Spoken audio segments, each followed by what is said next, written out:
Hey now, good Thursday afternoon, and welcome into 580 Sports Talk. I'm Brendan Dworzinski. He is Dan Lucero, and we are here with you for the next 3 hours talking all things Kansas City Chiefs and NFL football, KU, K-State, Big 12 basketball. So much to get to over the course of the show today. High school sports, big weekend of high school basketball coming up. It's all coming up for you in the next 3 hours of 580 Sports Talk. We'll lead things off with a little fun for Super Wildcard Weekend here in just a moment. Dan and I are going to do a fantasy draft from the Wildcard Weekend eligible teams. So the 12 teams that are playing this week, not including the Chiefs, not including the Eagles.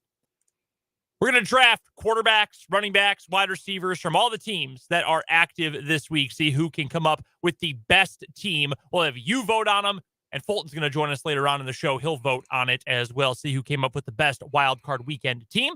Also this hour, we'll play some either or over under. And Rick Peterson from TopSports.News is going to join us for this week's edition of the Invista Credit Union High School Whip Around. As I mentioned, big weekend in high school basketball coming up, and some big results from earlier in the week, including a surprise, the first loss of the season for the number one ranked Seaman girls. Also, the Highland Park boys scored 107 points in a game.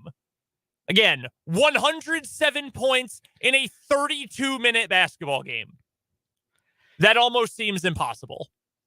Yeah, especially when you consider, I'm guessing they didn't give up 77. So, you know, that fourth quarter probably flew by. Yeah, that would have been, on average, they scored 3.3 points a minute for the entire game. That's pretty good. It's a Paul Westhead on Mike Williams' staff. I was going to say, got to find the points per possession, get Ken Palm on that. Word to Bo Kimball. So that's coming up all this hour. Later on in the show, as I mentioned, top of the 4 o'clock hour, Fulton's going to jump back in the studio. You heard him all throughout the day on Mic'd Up. He'll stop back in for a round of crosstalk. We've got What Is Wrong With You, see if anyone can take down the Robin Hood of the ribeye. Incredible story from yesterday. Also, super excited. Bottom of the 4 o'clock hour, the first edition of the basketball Big 12 breakdown coming up today. CJ Moore of The Athletic is going to stop by for the first of many appearances throughout the year on Thursday afternoons. Love when CJ stops by to talk hoops with us. So, I guess this is a fairly basic phrase, but he's just so smart when it comes to basketball. You read his stuff at The Athletic, you always learn something. Guy knows ball. Absolutely knows ball. So we're super excited for CJ to join us bottom of the 4 o'clock hour coming up today. 5 o'clock hour, we'll get you headlines, and we'll get you Mitch Holthus as well, the voice of the Kansas City Chiefs. Been a little bit since we've talked to Mitch, so we're looking forward to talking to him coming up at 5:35 today. As always, you are welcome to be a part of the show on the Big O Tires text line. 785-272-9429 is the text line number. And you can also hit us up on YouTube. Sports on 580 WIBW is the YouTube channel. Comment section is open. Go subscribe if you haven't. A couple more subscribers over the last 24 hours. Appreciate y'all. So make sure you go over, subscribe, and that is where you can watch us doing the show as well. Without further ado, let's get to our fantasy draft for Super Wildcard Weekend. So Dan and I are each going to pick from the 12 teams that are playing in the NFL this weekend, Saturday, Sunday, Monday as well. We're going to take a quarterback, a running back, in fact, 2 running backs, 2 wide receivers, a tight end, an offensive line as a group. You don't have to pick individual linemen, a front 7 as a group, and a secondary as a group. So we end up here with 9 categories that we are going to draft from, and we're going to see who can pull off the best team of those playing in Wildcard Weekend. I will give you the choice because you came up with this idea for today. I will give you the choice. Would you like the first pick or picks 2 and 3? We'll do snake draft. I'll let you have the first pick. I'll take 2 and 3. Real quick before we start, though, do we want to draft 1 back and 3 receivers, or 2 backs and 2 receivers? Do we go fantasy football and do 1 running back, 2 receivers, and then a flex? Okay, yeah, we can do a flex. All right, that let's works. do that. Yeah, that works. Just it could be a running back or it can be a wide receiver. All right, so we'll throw that in there as well. So then quarterback, running back, 2 receivers, a tight end, a flex position. Could be another tight end if you want it to be. Yeah. And then offensive line group, front 7 group, and secondary. So are we going to go in order by position, or are we just pick anything. Pick. Like if you're trying to build a team that can go win a Super Bowl from the available components that we've got assembled here.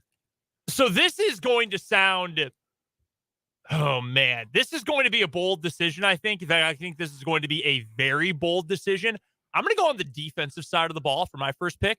I'm going to pick my front seven first. Wow. I'm going to go with the San Francisco 49ers. You know, I don't hate that at all. I think it is the number one group on any of these positions that is the clear best. Like, you can argue, I think most of the others, I think the Niners front seven, by far the best front seven that's going to play this weekend. So I'm going to take that 49ers group up front. Bosa and Fred Warner and everybody else who's been playing up front for them. Linebacker, defensive line. That's been an incredible unit all year. D'Amico Ryans, I think, is going to be a head coach next season. I know there haven't been any rumors about him getting interviews yet. I'd be shocked if he's not a head coach next season. Yeah, I think he is going to be one. I've read some things that suggest that, like, aside from the non-active head coaches that are getting the most attention right now, Sean Payton and Jim Harbaugh, D'Amico Ryans is like the most desirable name behind that. And I get it. Yeah, and he deserves that opportunity, certainly, what he's done with the 49ers. They've got a potential defensive player of the year in Nick Bosa, Fred Warner and Trey Greenlaw, so good at the linebacker spots. Yep. They just got playmaker on playmaker on playmaker in that front seven. So that was one I was probably going to take with one of my first two picks, to be completely honest with you. So I feel very good about that. Yeah, I feel vindicated. Yeah, that's a really solid pick. So anyway, I'll go with the most important position on the field for my first pick, taking Joe Burrow. I didn't know where you might be going with that. I think it's pretty obvious who the two quarterbacks that we end up selecting here are going to be. But right now, I think Burrow's playing better than any other playoff quarterback that will play on this weekend. Like, obviously, Mahomes is playing pretty darn well right now himself. But Joe Burrow has been playing great. He's got tremendous confidence. And he is the only quarterback in these playoffs who played in a Super Bowl last year. So he's got that going for him too. So Joe Burrow is going to be my first pick.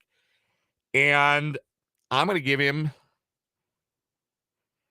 I'm going to give him the best multi-purpose offensive weapon, I think, in the playoffs. A guy who's really leveled his game up in the last month. I'm going with Christian McCaffrey as my next pick. That's a very good pick. Christian McCaffrey running the ball exceptionally well, catching the ball as he always has in his career, and making plays. He has been awesome the last month. If you look at his game-by-game numbers, he's been absolutely terrific. He has taken his game to another level. The legitimate concerns that we had about his injury proneness going into San Francisco, at least for the moment, they have been addressed and they have been moved right past.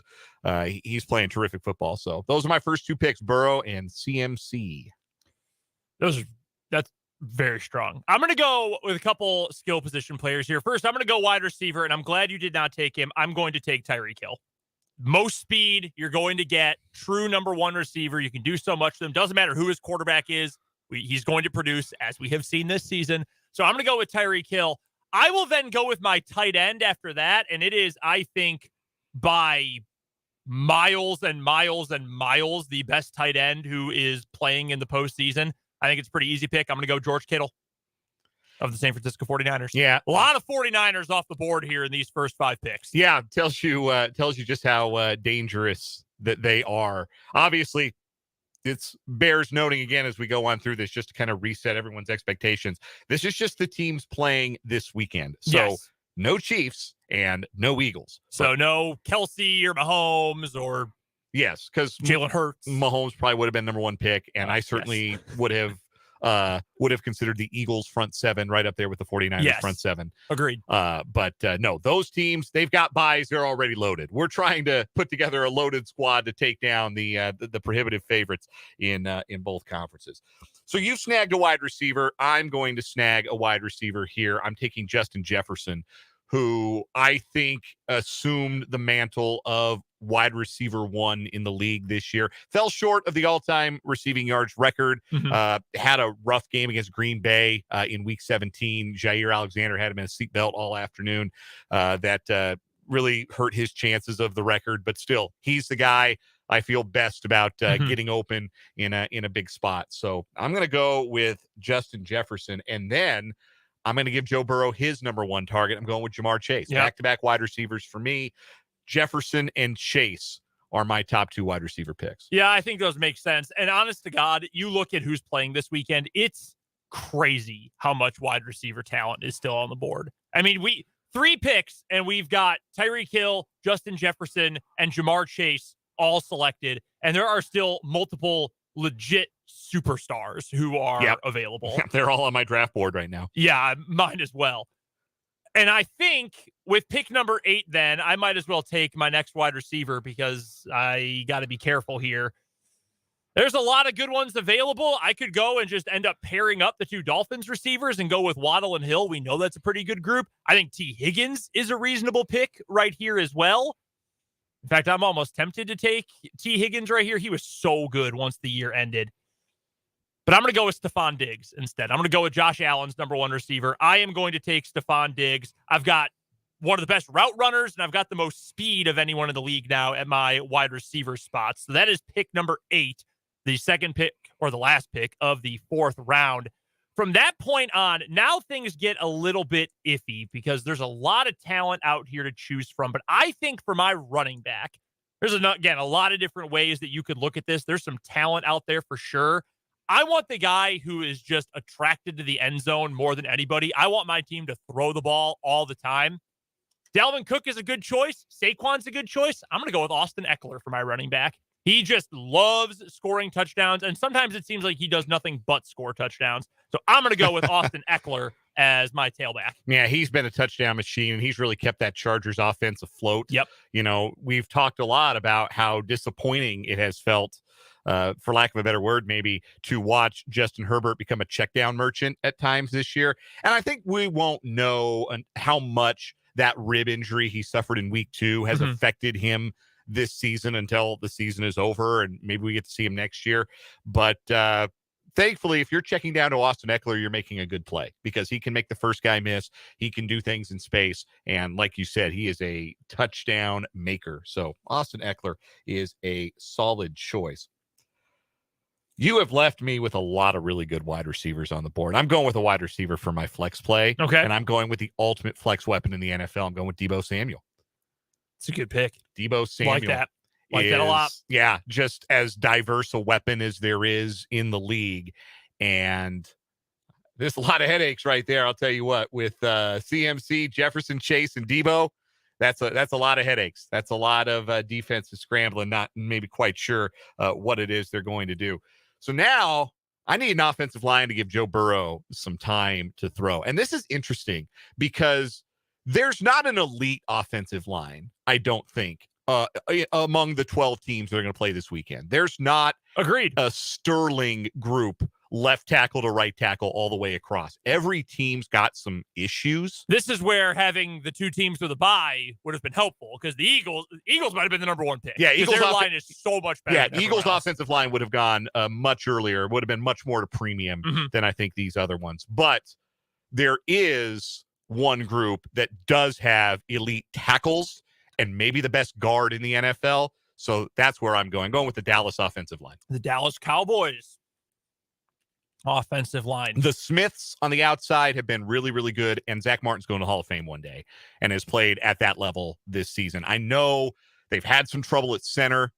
I can't pronounce the kid's last name. The kid from Wisconsin. Biotish, yeah. Tyler Biotish has been dinged up, and he may not be able to go on Monday night, but I'll live with the tackles and a star at guard to help out if there's some stunting that your front 7 is doing, for instance, and I'll take my chances with that. So I'll go with the Dallas O-line. I think that's a good pick. I'll go with my flex next, and I'm going to take another one of those great receivers. I've got the speed. I've got the route running. I'm going to take the do-everything, huge body target. I'm going to go with a guy who I think might be a Hall of Famer one day. I'm going to take Mike Evans of Tampa Bay. They're playing on Monday night. Haven't said much about Tampa Bay really all week leading up to this game because, frankly, they're not all that interesting, and they've been kind of a bore to watch for much of the season.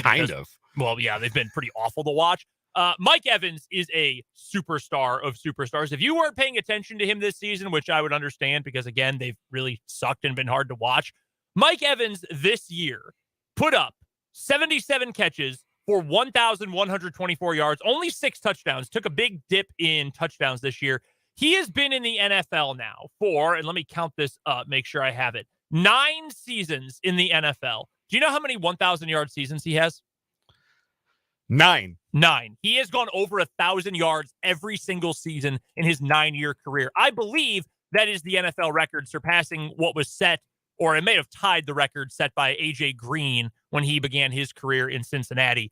Mike Evans is a superstar, and I am happy to add him to the wide receiver mix. So I still have a quarterback, an offensive line, and a secondary that I need to go with.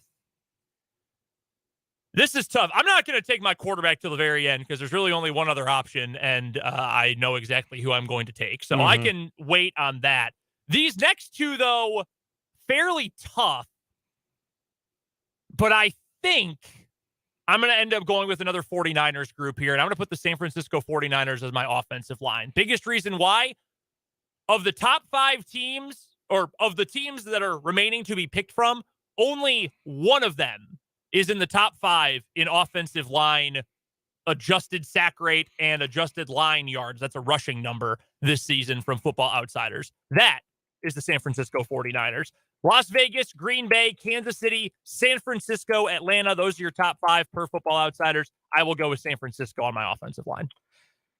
That's a good pick. I was, if I had gotten beaten to my first pick of Dallas, I might have leaned toward the New York Giants, who have a star left tackle in Andrew Thomas, and Evan Neal's played pretty well at the right tackle spot. But no, that's a good pick. I like that offensive line. All right, so we each have 2 picks left here. No, or 3. Yeah, 3 picks left for you, 2 for me. So, yeah, I got to get a tight end, and I got to get a front 7, and I got to get a secondary. I am going to go ahead and get my tight end and my front 7 here. My front 7, I'm going with Tampa Bay. Good pick. They were the only other one I would have considered other than San Francisco. They were the only 2 on my draft board. With Tampa Bay, you get Vita Vea, you get, the pass rushing presence. It's strange not to take Buffalo, right? They've got a lot of depth. But man, I really like Tampa Bay's front 7. I like their linebackers. I think they're a little bit more athletic at the linebacker spot than Buffalo is. I think they're really good on the interior. I think Vita Vea is so good, and he might be a guy that single-handedly can wreck a game plan. And there aren't a lot of players like Vita Vea. He's very young Sue-like. Yes. Very reminiscent. So for tight end, I'm between like 4 guys on tight end, and I don't think there's a wrong choice to be made here. But I will take the player that had among this group the most yards per catch this season. I will take Dawson Knox of the Buffalo Bills. Okay. Interesting choice. Yeah. So my other thought was TJ Hawkinson, but his yards per catch has actually decreased quite a bit, even though he's been very productive after the trade from Detroit to Minnesota, and he's catching everything. But his yards per catch have dropped to, they're below the Witten line. Like he's below 10 yards per catch since going over to Minnesota. Considered Gerald Everett, who is a solid veteran. Considered Dalton Schultz as well. Both he and Knox had 5 touchdowns this year, but in the end, I'm going with Knox, who I think is the best deep, big play threat of the tight ends on the board. So out of curiosity, did you go with the tight end there just because you knew who you wanted, or because you really didn't know who you wanted for the secondary? Because I intentionally left the secondary till the end as well. Yeah, there's not really an elite secondary. Yeah. So, yeah, I left secondary for last because part of me kind of wanted to see who you took. There is another argument to take San Francisco again here, and I'm extremely tempted to, because they've got Talanoa Hufanga, who I want on my team. I don't care what scheme I'm running. I don't care if I'm building front to back or back to front. Facts. I want Talanoa Hufanga on my team. Yeah, I love that dude. I think Baltimore is a decent option here. The Chargers weirdly got better in the secondary after J.C. Jackson got hurt. That's probably not a good thing. That seems like maybe it wasn't a great fit. Man, I know Warren Sharp over at Sharp Football Analysis. He's got the Chargers as his third best, secondary in the NFL. But he's got one team above them, and I think I'll side with them as well. I'm going to go with the Buffalo Bills. It's not my favorite pick on the board, but you get Trey White, who's been playing better. More and more he's played this season coming off the injury. He's been playing better. You still get Jordan Poyer. I like their depth in the defensive backfield. You might get Micah Hyde back. The practice window is open for Micah Hyde, and there's a chance he could be back potentially for even a divisional round game. So I'm going to go with the Buffalo Bills there. Again, I think tight end and secondary had the slimmest pickings of any group here. That's why I took Kittle so early. I don't want to settle for someone else. And then my quarterback, there's only one option at this point. Again, a Buffalo Bill. I'm going with Josh Allen. That was pretty easy once Burrow went off the board. Yeah, it was going to be one of those two for me. And if you took Allen number one, I was going to take Burrow. And when you didn't take Allen, I took Burrow anyway. So for my secondary, I briefly considered a homer pick here, the Seattle Seahawks. Oh. Tariq Woolen has played as well as any rookie in the league. Been a superstar. Kobe Bryant has forced a bunch of turnovers from the nickel spot. Ryan Neal's been effective when healthy. And Quandre Diggs is the reigning NFC Defensive Player of the Week. And I just wanted to at least make sure a Seahawk got mentioned during this thing. I think they're the only team that we haven't mentioned a single one of their players or personnel in this segment. I almost went with DK. Yeah, DK was on my board. DK. It was him or Evans for me. Yeah, DK was on my board at wide receiver, but I almost go with I was tempted here to go with the homer pick of Seattle. Also, Jacksonville's secondary has played pretty well. Yep. Their safeties have played very well, but in the end, I cannot resist the allure again of having a game breaker, and Talanoa Hufanga is that. Superstar. He is a dude that can just blow up your spot. And Charvarius Ward's having a really nice year. Yep. Like they've got a solid secondary. So I'm going with the San Francisco secondary as my final pick. All right. So our final teams here. My quarterback, Josh Allen. I've got Austin Eckler at running back. 3 receivers, Tyreek Hill, Stephon Diggs, Mike Evans, George Kittle's my tight end. I've got the 49ers offensive line, the 49ers front 7, and I went with the Bills in the secondary. Dan has Joe Burrow as his quarterback, Christian McCaffrey as his running back. That was a great pick. Justin Jefferson, Jamar Chase, and Deebo Samuel at receiver, Dawson Knox at tight end, Cowboys offensive line, Buccaneers front 7, 49ers secondary. We'll put this on our Twitter. You will be able to go and vote on who you think had the best Super Wildcard Weekend draft. Fulton will give us his pick for the winner coming up at 4 o'clock during Crosstalk as well. Right now, though, we've got to take a break here on 580 Sports Talk. And after our first break of the day, we'll play either or over under. That's coming up next on 580 Sports Talk.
If you would like to vote in our poll on Twitter, you can do so. Our handle is SportsOn580WIBW. Dan and I will retweet the draft as well, which includes the poll. And again, that's on Twitter. Our handle is SportsOn580WIBW. Bragging rights on the line. Let us know who had the best Wildcard Weekend draft.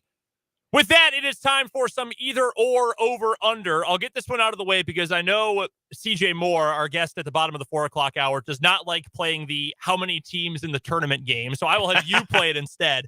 Right now, as we stand today, over under, we'll go with, we'll go with 7.5 teams in the Big 12 that make the tournament. Right now, I'm going to have to go under, like right this second, because Texas Tech is trending toward missing out. They haven't won a league game. West Virginia is trending toward missing out. They haven't won a league game. And Oklahoma and Oklahoma State, I think, are going to struggle to accumulate enough wins ultimately to make the tournament. And that leaves you with 7. Now, do I think it's entirely possible that those 3 teams can claw enough wins in the Big 12? All those teams are relatively good, but in a league that appears to be this good right now, they've caught the low end of variance, and they're at the bottom of the totem pole right now. So they're going to have to claw. Right now, I feel like it's probably 7, but I would not be shocked if my answer is different by this time next week. Yeah, I'm in the same boat as you. I would go with the under as well. I think you just have to play the math at that point. I think Texas Tech is firmly in the danger zone. I think West Virginia at this point is in the danger zone as well. And I would put Oklahoma State probably in that group as well, really for the reasons you brought up when we talked about them earlier in the week. I just don't know who you trust, like late game, close game. The best teams in the league, you've got, hell, even Oklahoma, which has its own foibles. You can say, all right, we go to Grant Sherfield, or depending on the game, we maybe go to Tanner Groves to shoot the ball. They've got a go-to option. Is Bryce Thompson that guy? Like, if Avery Anderson's not on the floor, like, do they have another option? I just don't really trust that Oklahoma State group. Whereas KU, K-State, Baylor even, with Flagler, Keontae George, all these other teams have somebody that you can go to. So that's my George biggest... was the guy last night. He absolutely was. So that's my biggest hang up with Oklahoma State. So I would lean under as well. But could there be 8? And if Texas Tech gets hot, could you get a 9th? Sure, absolutely. I am at a point, though, where I think I've already given up on the all 10 teams getting in. Don't think that's going to happen. Yeah, it kind of does feel like there's going to be a team that just only wins 4 league games, and that's just not going to get it done. And still finishes top 50 in KenPom. Right. Over under 1.5 wild card teams to win in Super Wildcard Weekend. 1.5. I'll say under. I know that's not really the chaos pick. That's not really the fun pick, because we all love upsets. But I have a hard time seeing it with the matchups. You get, I guess the most likely ones are the Chargers, I would say the Giants, and then the Cowboys. But I don't have much faith in the Cowboys. The Chargers have not been in a meaningful game in a long time. And the last time they had a true meaningful winner-go-home game last year, Week 18, well, they lost. Herbert played phenomenally, but they lost. And then the Giants and Vikings, I think that game is fairly well-matched, and we saw them just a few weeks ago. That was a fairly well-matched game. The other matchups, I think the 49ers win, I think the Bills win, I think the Bengals win, all of them going away. I would assume only one of those other wild cards win. I would probably rank it Chargers, Giants, Cowboys in that order. Maybe that's too harsh on the Cowboys, but what have you done for me to prove that you're ready for primetime? Going up against the ultimate ready for primetime quarterback on the other side. That's kind of where I'm at, too, that it feels like probably only one of those gets it over the line this weekend, and we end up with one wild card team. Because the other favorites, like San Francisco, Buffalo, and Cincinnati, are overwhelming favorites at this stage. But the Chargers and Cowboys are favorites. They are right now favored in Vegas. And all it would take is the chalk is 2 wild cards to win. And then all you need is, if only one of those gets across the line, then you just need one upset, whether that's the Giants or whether that's somewhere else. It's been an interesting year, but I just have a hard time believing that, again, there are 3 that I feel so strongly about that are such overwhelming favorites that I have a lot of trouble believing 2 of the 3 other wild cards are going to win. So I am going under there myself. And speaking of overs and unders and wild card weekends, football fans, you can call your own plays during the NFL playoffs with FanDuel, America's #1 sports book, because when you bet NFL same-game parlays from now through January 16th, all customers can get up to $100 in free bets, win or lose. All you have to do is place a total of $20 or more on SGP or SGP Plus bets during the wildcard round. The more you bet, the more you get back in free bets. Same-game parlays are the perfect way to combine your bets for a chance at a larger payday. For instance, say it's the first game of the playoffs. Say it's the 49ers and the Seahawks. Maybe you like Brock Purdy to score an anytime rushing touchdown, or DK Metcalf over on his receiving yards. You can parlay all those things together, build your own, or choose from one of the more popular SGPs pre-built for you in FanDuel's top-rated sportsbook app. If you're new to FanDuel, you can get up to $100 in free bets, win or lose, when signing up with my promo code Lucero. That's Lucero. And you can make every moment more with FanDuel, official sportsbook partner of the NFL. Must be 21 and present in Kansas. Bonus issued as non-withdrawable free bets that expire 7 days after receipt. Max free bet $100. Restrictions apply. See terms at sportsbook.fanduel.com. FanDuel is offering online sports wagering in Kansas under an agreement with Kansas Star Casino, LLC. Gambling problem? Getting help's your best bet. Call 1-800-522-4700 or visit ksgamblinghelp.com. Don't forget, before we get to a quick commercial break, to go check out our poll on our Twitter right now. The handle is @SportsOn580 on Twitter. You can see who we drafted in our Super Wildcard Weekend draft, and you can vote in the poll as well. Who's got the best team? Early results favoring ya boy, but we will find out. We got a long way to go, so go vote on that on Twitter. We're going to take a quick timeout. When we come back on the other side of this break, it's time for the Invista Credit Union High School Whip Around with Rick Peterson on 580 Sports Talk. I'm Jim Chesko with you.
Back on 580 Sports Talk, it's just about time for the Vista Credit Union High School Whip Round with Rick Peterson of TopSports.news. He joins us every single Thursday, bottom of the 3 o'clock hour, to talk all things prep sports. You can find him on Twitter at Peterson_Rick, and you can find all of his tremendous work over at TopSports.news, covering all things prep sports in Topeka and Shawnee County, plus Washburn sports as well.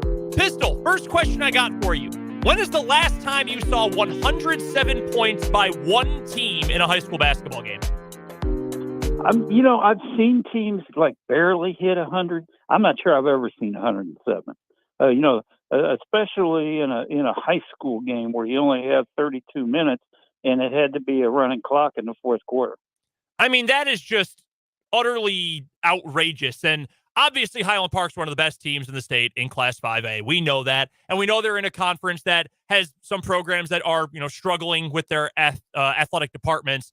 But they had 171 combined points in 32 minutes. And the total math on that, Pistol, if my numbers are correct here, that's over 5 points a minute between those two squads and over 3 a minute for Highland Park. I can't even wrap my mind around that. Yeah, and I haven't talked to Mike Williams, but he probably was upset that they gave up 64.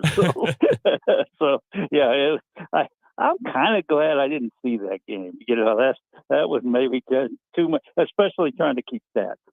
Also, while we're talking about the Highland Park boys, we might as well bring up the Highland Park girls as well. By the way, the boys ranked number 1 in 5A in the latest KBCA poll. The Highland Park girls, Pistol, they're 4-1 on the year and 3-0 in Meadowlark Conference play. They blew out Sumner this week, 64-20. I spoke with Rob Brown earlier in the week about getting ready for that game, and he said, yeah, this is going to be a tough matchup for us. And they come out and they just blow out the Sabres in that contest. And right now, Pistol, and I know it, again, is different when you move leagues and all that, but the Highland Park girls, they've got to be feeling pretty darn confident about the way they've started this season. Well, and that game Tuesday night was against the team that was ranked number 7 in 5A. So, yeah, that's a very, very good performance for them. And I've seen them play. They're good. They're going to have a tough time. I mean, it's going to be a tough test for them in this Salina Invitational. But, they're off to a great start. One of the best that I remember in quite some time at Highland Park. Also, speaking of results from earlier this week, Tuesday night, the number 1 girls team in Class 5A, the Seaman Vikings, they suffered their first loss of the season, dropping one to Basehor Linwood. That's a good Basehor team. We've seen them so far this year. Pistol, I know you have seen them as well. That's a good and well-coached Basehor Linwood team, but that one came as a bit of a surprise to me with Seaman falling to Basehor Linwood. Yeah, it did. And sometimes you have to have a little bit of an eye opener and then move on. And I'm sure that's what they'll do. It wasn't like they got blown out. They went to double overtime. So they'll be fine. But like I said, sometimes it's good to get a good wake-up call, and then you're ready to move on. Any other results stand out to you, Pistol, from the games earlier on in the week? West, this would actually be last Friday, I believe, but West getting by DeSoto on the road, it really caught my attention. That's a good win for Topeka West. And I think, Pistol, as we're talking to Rick Peterson from TopSports.news, I think it was only natural to think, hey, Topeka West is probably going to, to some degree take a step back because the best player in the state left the program after last year and is now playing Division I college basketball. But I don't want to say they haven't missed a beat, but they are playing at a really high level, and they're getting a bunch of different players involved. And I think based on my conversations with Rick Bloomquist, he's happy about that it's not just only one guy can contribute and everyone else is just a role player, but there's a lot of different players for that West group that are playing big roles and big parts in their early season success. And going to have to. I mean, they're going to have consistent production, and they have so far, from Sincere Austin, from Xavier Alexander. Malachi Berg is as good right now as overall both ends of the court is as good as there is in the city right now. So they're going to have to continue that. And, we'll kind of see what all the 4 city teams that are in the TIT are made up when we have that tournament next week. You can, of course, find all of Pistol's great work at topsports.news, covering all things Topeka high schools, Shawnee County high schools in general, as well as some Washburn coverage as well. By the way, real quick note, Pistol, one other team, speaking of blowouts, had a big one earlier on in the week. Silver Lake, the number 2 team in Class 3A. How about an 82-13 win? That is a 69-point victory. You don't see many of those in high school basketball either, with the fourth quarter running clocks. No, you don't. And I tell you what, Silver Lake is just the thing about Silver Lake is they're not only good, but I mean, they go deep. I mean, they got several very good players. And I'm thinking that, the team number 1 must be awful good if Silver Lake's number 2, because they're I think they could compete with almost anybody in any class. Now, having spent the last 2 years out in Goodland's neck of the woods, Pistol, I can confirm they are pretty darn good. Yeah, I think that would be a good matchup if both of them get that far. That was like whiplash, that game the doubleheader the other night between Silver Lake and Wabaunsee. The first game, 82-13. The boys game, 35-32. Two very different types of basketball games. That matchup between Silver Lake and Wabaunsee. Pistol, let's look ahead to the games coming up at the end of the week. Games coming up tomorrow night. Our contest, we are headed to the Birdcage at Shawnee Heights. It'll be Shawnee Heights versus Seaman. I think there's a lot of intrigue, both boys and girls here. Let's start with the girls matchup. Seaman, obviously number 1 in the state, but coming off of a double OT loss. Shawnee Heights, meanwhile, they've won a bunch of games in a row. They play tonight as well. I think that could be a phenomenal girls basketball matchup. Well, and Shawnee Heights cracked the rankings this week. That's right. They're showing that they're gaining some respect. And I think it was 6 in a row going into tonight, which is going to be a very tough game for them. But they're really playing well. And they, seniors Mari Doby and Taylor Rottinghouse are kind of setting the stage. And they're having several players that are contributing. In the boys matchup, 2 teams that are, again, playing pretty well. Ken Darting's group, they've really hit a stride. Also, Seaman, they've won a couple of games in a row, even though they got a little bit of a scare in their win over Baser Linwood earlier on this week. What do you make of that matchup between Seaman and Shawnee Heights on the boys' side? Well, Seaman's a whole different team when you put Aaron Davis out there. And I think he's close to 100% now. So he's going to be a big battle inside for Shawnee Heights. Shawnee Heights is very young still, but they're really playing well. I've talked to Coach Darting, and he said they really made strides. And, of course, veteran coaches love to practice. Players hate to practice. Coaches love to practice. And he said Shawnee Heights' players really made a ton of progress in the 2 weeks they had to practice over the holiday break. What other matchups stand out to you, Pistol, about what's coming up tomorrow night? Well, I'd say Washburn Rural in Manhattan is interesting in both the boys and the girls.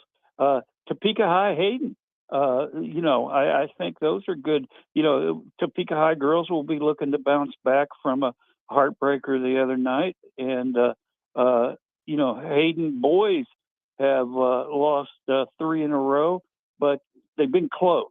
And I think they'll be looking at that. And it'll be in that boys game, it'll be a battle of the 3-pointers, because both Topeka High and Hayden like to put up the threes. That Hayden team, we got to see them last week, and you were there as well, Pistol. They are fascinating to me because I know they came out on the short end against Washburn Rural. But, man, it feels like that's another team that is poised to, and this is the classic thing for Hayden, right, is that they have tough times during the regular season because they play all these bigger schools, but then they are battle-tested when you get to postseason time. It feels like the Hayden boys are in a similar spot this year with how many players they have that can shoot the 3, and with an incredible athlete in the middle like Joe Otting. This feels like another team that it doesn't really matter what their regular season record is come postseason time. And I know there's a lot of basketball left to be played this year, but they feel like they're dangerous, even if the record might not reflect that right now. That's the history of Hayden forever. I mean, they would have some. Now, they had the perfect team with Tommy Meyer, Mark Turgeon, and Rob Riley in that group. But they had some teams under Ben Meskey that would be close to 500, and then they'd get in the postseason and just dominate. So, yeah, Hayden's used to doing that, and they're used to doing that in all sports. Pistol, let's look at some other sports going on around the city and around the area as we continue on with the 580 Preps and Vista Credit Union High School whip around here on 580 Sports Talk with Rick Peterson from TopSports.news. I know you've got a story going on right now on the front page of TopSports.news, Pistol, about the start of city bowling and a great start for Washburn Rural as well. Yeah, I mean, Washburn Rural got off to a great start on Wednesday. On Tuesday, Siemens girls opened up their title defense with a good start. we talked about this a lot. You know, Topeka's a bowling town, and I figure Topeka teams will make runs at titles again this year after Siemens swept the titles last year. Washburn Rural boys have been very, very good over the years and didn't make it to state last year, so they got a little bit of a chip on their shoulder, and they'll be looking to do a lot more this year. And to that point, I was going to follow up. What are some of the names? What are some of the teams we should be paying extra close attention to on the bowling front? Well, bowling is such a team sport, particularly when you get into postseason and you have the Baker format, which is all about team. You know, some of the great bowlers have graduated, like Mackenzie Millard of Seaman, but Ethan Burns is back for the Seaman boys. Seaman girls have good depth coming back. Washburn Rural girls are kind of starting over a little bit, but they won the team title on Wednesday, and then Washburn Rural boys have a good senior group, so they're going to be very good. Real quick, Pistol, before we let you go, let's get an update on the mats as well. Some wrestling headlines over the last couple of days. I know that one girls wrestler from Seaman, Cody Best, she was one of your athletes of the week over at TopSports.news this week. Yeah, and I went out and saw, I'm going to write that up as soon as we get off the phone, but I went up and saw Washburn Rural's wrestling team. You know, they've been one of the state's best since the inception of girls wrestling, and they're very good again, and they won a lopsided duel against Spring Hill. We're going to get down to the nitty-gritty in wrestling pretty quick because, you know, mid-February you're already at state, so they're kind of already kind of mid-season point for wrestling. Rick Peterson covers high school sports in Topeka and all of Shawnee County better than absolutely anybody. You can find his work at topsports.news. You can find him on Twitter as well, at Peterson_Rick. Pistol, where are you headed tomorrow night? Are we going to see you again coming up for our game of the week? You are. I'll be out at Shawnee Heights. Well, we cannot wait for that. Should be a great doubleheader, Seaman and Shawnee Heights tomorrow night. Pistol, we'll see you there. Appreciate the time, and we'll talk to you next week. Okay, thank you. That's Rick Peterson from TopSports.news. Man, that's Silver Lake 3A team. There's a lot of great girls basketball in the city and in the county. Silver Lake, Seaman, Shawnee Heights. You throw in Washburn Rural, obviously the reigning state champs with most of their roster back. A lot of good boys basketball too, but man, on the girls front, really, really strong year here in Topeka and Shawnee County. We've got to take a break here at the top of the hour for our national and local news, but coming up in the 4 o'clock hour of the show, Fulton's going to stop by for some crosstalk. We've got today's What Is Wrong With You and our first Big 12 basketball breakdown with CJ Moore of The Athletic this season. It's all next hour on 580 Sports Talk.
now 4 o'clock hour of 580 Sports Talk coming your way. Brendan Dworzinski and Dan Lucero with you here until 6 o'clock this evening.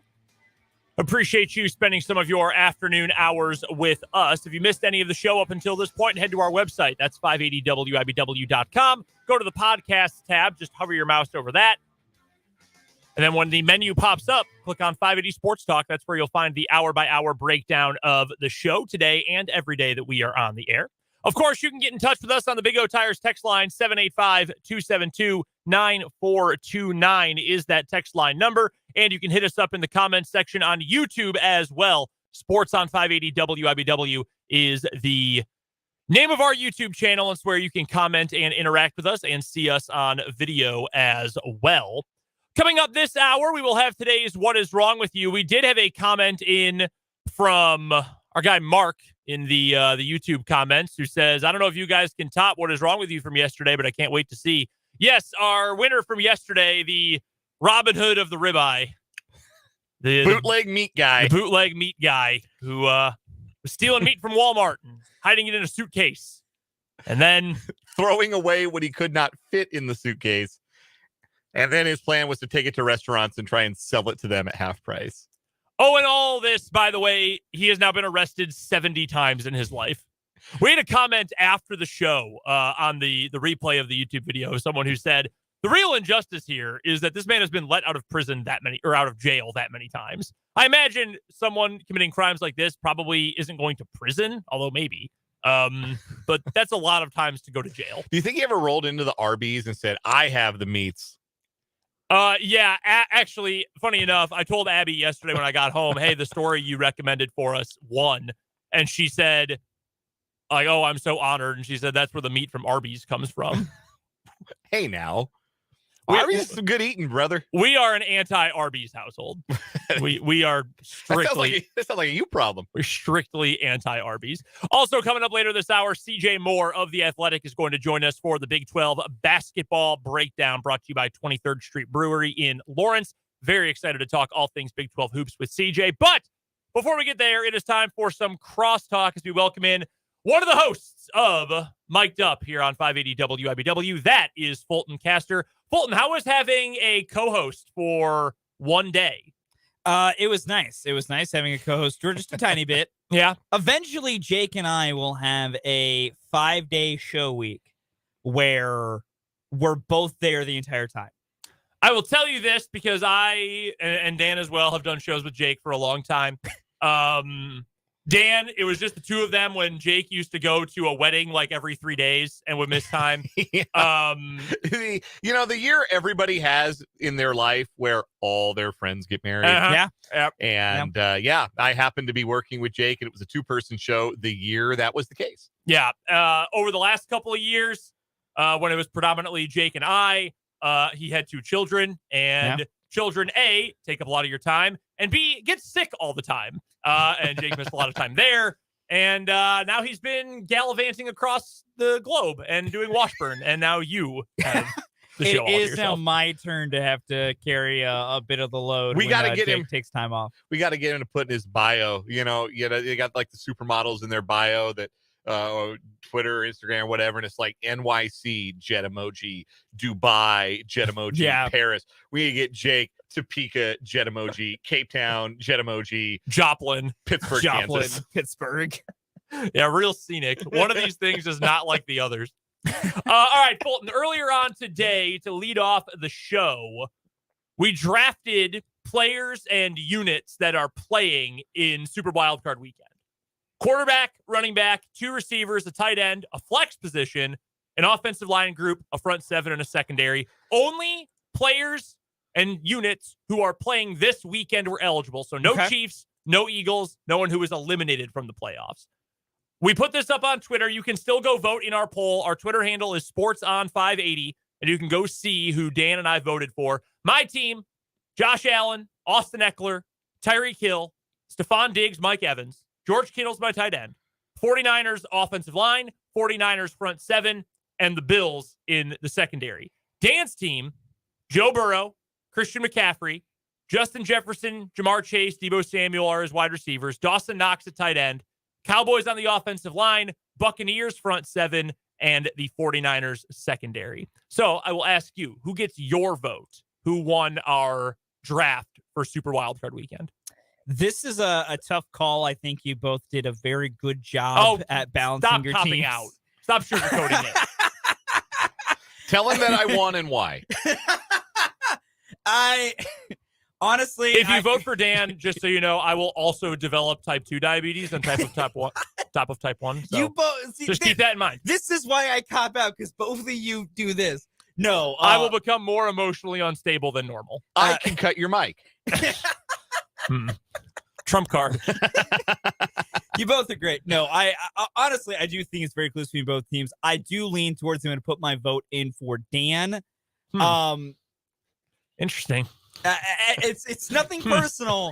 When you got Burrow, Jefferson, and Chase, a trio that has proven to be incredibly explosive and incredibly dangerous through the air, I lean there. That's weird. Did Dan fill in on the Kansas Information Network sports updates this week? Oh, no, that was me. Huh, that's interesting. Anyway, continue to explain. This is why I didn't want to vote. This is exactly what I was hoping to avoid. I saw this tweet come out, and my first thought sitting at my desk waiting for this segment and this moment to come was like, I bet they're going to ask me about this. I didn't want to choose. This is why. But no, I go with Dan. It's close. Brendan, I do like your team. I like the receiver tree, double of just Jefferson and Chase, but then you had Debo and the flexibility he has. I think the Buccaneers front seven is good enough. I think the 49ers secondary gives Dan a good little work on the back end. Cowboys O-line makes me a little bit of a pause because I think 1 through 5, it's not probably as solid. Offensive line was definitely, I think, was the hardest to pick. Agreed. Yeah, but when I just look at offensive skill players and more importantly, the versatility, I think it barely skews Dan's way, but it's very close. But the fact of the matter is you can just deploy those, McCaffrey, Jefferson, Chase, and Debo in such unique ways. I think it just barely outweighs your team, Brendan. Fulton, helping you out. Our guy Mark in the YouTube comments says, don't pressure Fulton. So somebody is on your side. I'm not, but someone is. Yeah, that's fair. You said this to us in a text the other day, moving from the NFL to college hoops. We had you on at the same time last week, and we asked you to power rank the Big 12 teams, top half of the Big 12. Give us a power ranking. You put K-State 5th. I did. And we both said, oh, okay, interesting choice. Then K-State played this weekend, and you texted us, I would like to make a change in my power ranking. Within, I think, the first half of the Baylor K-State game, I watched that and immediately just said out loud to no one but myself at home and was just like, yeah, I made a mistake. And immediately I tell you boys, I was like, yeah, guys, I got to make a change. I have been wrong about many things in my life. That is up there near the top of things I was wrong about. So where are they now as we sit going into round 5 of 18 of Big 12 play? Everybody's played 4 games. Where do they sit now for you? For me, K-State's number 2. KU and K-State are the 2 best teams in the Big 12, in my opinion. Because I watched both those teams play. KU, of course, has their overall talent, very well balanced. And then the coaching factor with Bill Self and how great of a coach he is gives him so many intangibles to make them so well. I am really floored with how well Jerome Tang is exceeding as is doing so well as a head coach. Because I look at this was a group of guys who had a team of guys, top to bottom, who had not played basketball together competitively, come July. They had never played a game of ball together. They play like a very together and gelled unit. And I will continue to use this as the main reason why I think Jerome Tang is rapidly ascending my list of best head coaches in college basketball.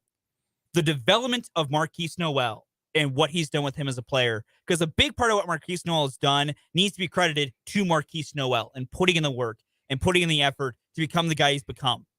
But this was a guy last year that played, in my opinion, very out of control, very out of the system, kind of just did whatever he wanted, shot from the hip, and just did whatever he felt like he needed to do offensively. Did K-State have an offensive system the last couple of years under Bruce Weber? They didn't. Even in the good seasons, there were way too many possessions when Bruce Weber was the head coach where it was just Barry Brown dribbling and scowling at everybody for 25 of the 30 seconds on the shot clock. I was going to say, the offensive system was Barry make a play. Yeah. Barry! And last Every K-State fan can hear it. Every Everyone. single one can hear It's insane. exactly what it sounded like. But no, I watched William Marquise Noel played, and that was my criticism of all last year was I think he had talent, but to me, he was just not a guy that played within any semblance of a system or a team. It was a lot of, it's Marquise Noel time, quoting Marquise Noel.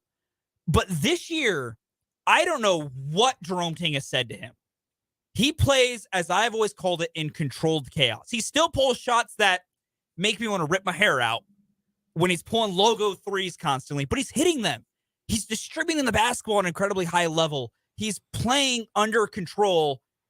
With the way he's done, that's the big testament to me of what Jerome Tang has done as a head coach. And putting all that together, watching K-State play and how well they've been playing offensively and the resilience they showed against Oklahoma State, I really think they're the second best team in the conference. Because I think Iowa State rapidly ascends for me. I am never going to be sold on that offense for a long time.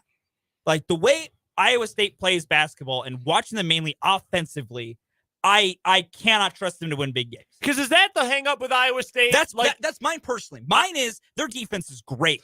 And they can't score effectively. They feel like a better version of Oklahoma State, where like Oklahoma State defensively outstanding. Fantastic. I just don't see it. I don't see it offensively for them coming together. At least with Iowa State, you have a guy in Kalsher and another guy in Grill who are pretty consistent, have been pretty consistent night in and night out as Big 12 play has gotten underway, where you just haven't had that kind of offensive threat. Maybe Caleb Boone becomes that guy or starting to become that guy for Oklahoma State, but at least Iowa State has some consistent offensive threats, if not necessarily that go-to.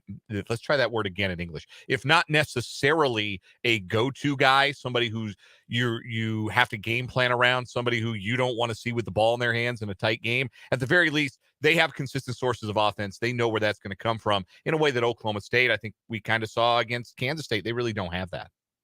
Yeah, it's having, and I think that's what starts separating teams when other things get close is truly, do you have a guy on your roster that the other team goes, we have to make sure that guy doesn't make a play when the chips are down? KU has that. He has a couple of those. K-State has that, and it's Marquise Noel and Keontae Johnson. That you have to make sure those two guys, when the chips are down, don't make a play for K-State, because they have been. For a team like Iowa State, or a team like Oklahoma State, I just don't look at a guy like that, so it kind of lowers them. But no, I have waited a long time to buy stock in K-State. I really fully believe in this K-State team. Right now, off the top of your head, no preparation, give me your starting five for first team All Big 12. I think I go Noel. Yeah, no doubt. I think I go Jalen Wilson. I'm kind of going off of, 1 through 5 here. It's not perfect, but I think I go Noel. I think I go Jalen Wilson. I think I go Mike Miles. Conference play's kind of been but I think he'll turn it on enough. Okay. Man, that was a bad loss for them last night. Not good. Bad 18-point lead against an interim coach, and then you build it back up to double figure in the second half after they made their run, and then you still let it get away. And their last possession, their last meaningful offense possession was disgusting. Horrible. Oh, yeah. A long two from Damian Baugh. What? Yeah. When Lampkin missed that layup, that was the game over, because Texas was just not going to stop from that point. And of course, Marcus Carr, the 1-3 he makes is the most important one. No kidding. That's, I think, consistently what he's done. But no, Noel, Wilson, I think Mike Miles gets in there. I think Keontae Johnson has to be in there, which is weird putting two K-State guys in there. I didn't feel like I'd be that way, it's but not weird. They're unbeaten in the conference. They are. There's going to be a legitimate argument. Well, right now, anyway, if you were to make the teams right now, there's a legitimate argument that 4 players should come from the Kansas teams. And that's where I'm at, because if you tell me I have to put a 5-man, I maybe consider Lampkin potentially, but even he's kind of an Why not KJ Adams? You gotta go KJ Adams. I consider KJ Adams, which feels weird. Because that feels weird, but also he's averaging 16 points a game in Big 12 play. Yeah, chips are down. I got to go KJ Adams. Wilson and KJ are my first teamers for KU. And yeah, Noel and Johnson for K-State. I think, 4 of the 5 got to be the state of Kansas guys. I think they're far and away the best teams. Over under 7.5 tournament teams.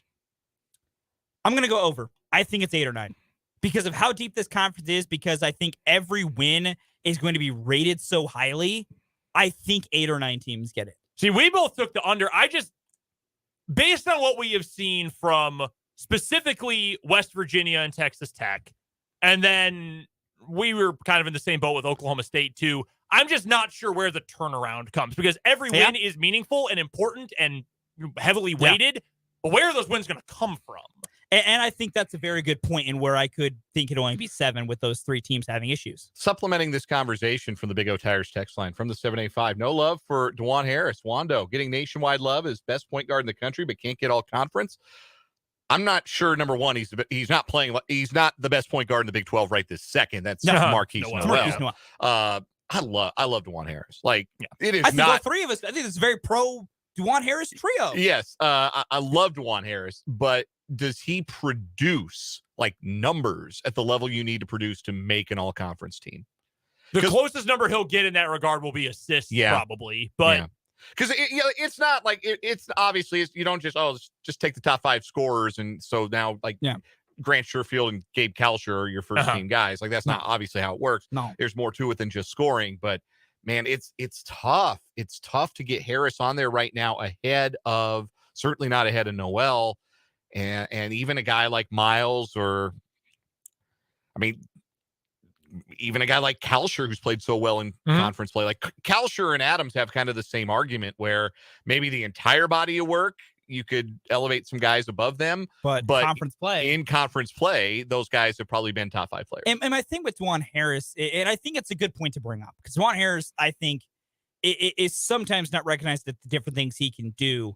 He's great at passing the basketball, a fantastic on-ball defender, is the guy that keeps KU together offensively when things start to turn. But as of this moment in time, Marquise Noel is playing in another stratosphere. Because, DeJuan Harris can do a lot of great things. Marquise Noel is consistently nearly averaging 20 and 10. Like, that's unheard of numbers. He has over the last basketball. 3 games, It's absurd. And maybe that changes as the year goes and Noel cools down a bit. But with the way Noel's playing, I love Wando. I love him.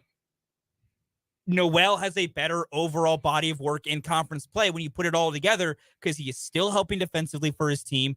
The passing numbers, which are what we look for DeJuan Harris, are right there for Marquise Noel. And Noel is an infinitely better scorer than DeJuan Harris. All right. 2 quick questions for you before we got to let you go. Number 1, basketball related. Do we end up with an undefeated versus undefeated in Big 12 play, Sunflower Showdown? Yes. All right. So I think K-State beats TCU, KU beats Iowa State? Yep. I think we have a top 10 matchup inside of Brainless Coliseum next week. That is going to be insane. Lastly, who are the Chiefs going to play in the divisional round? I'm going to go Jacksonville Jaguars. Jaguars. Okay, so all the wild cards lose then. I think so. I think Jags and Chargers is very close, comes down to the wire. Bills and Ravens are going to get, not Bills, Dolphins and Ravens are going to get blown out of the water. I was kind of leaning Jags. Now I have to reconsider because we know Fulton's there, man. Fulton has even put all-time mush in his Twitter bio. Yes, because it's a fact. He knows his brand. Steering directly into it. What's coming up tomorrow on Mic'd Up? Jake and I are going to wrap up our look at the Chiefs over this bye week. Jake's in the building. Jake, all right. Jake will be in the building. Have you gotten top billing yet? Are we calling it Mic'd Up with Fulton? We have not given me top billing. There may be discussions to be had as we go here. No, Jake and I are going to look at the Chiefs wrapping up their bye week, how they stand going to the divisional round. We're going to make our picks for Wildcard Weekend, kind of take a look at the weekend as a whole, and also preview some Big 12 hoops coming up this weekend where I really think K-State and KU are going to be undefeated and set up a massive matchup next Tuesday in Manhattan. We will talk to you tomorrow at noon. Be fun. That is Fulton Caster from Mic'd Up. We've got to take a quick break. We've got What Is Wrong With You coming up next on 580 Sports Talk.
What the hell?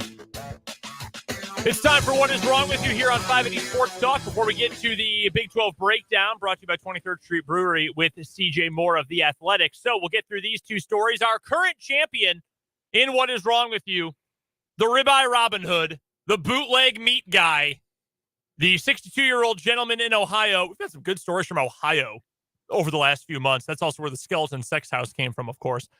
This gentleman... The Florida of the Midwest. It really is. Filled the shopping cart with cuts of meat, different types of meat at a Walmart. Then put as much as he could fit into a suitcase, into his roller bag, threw the rest in a dumpster, and then was planning to allegedly sell them to restaurants in town. He was arrested at a bus stop across the street from the Walmart.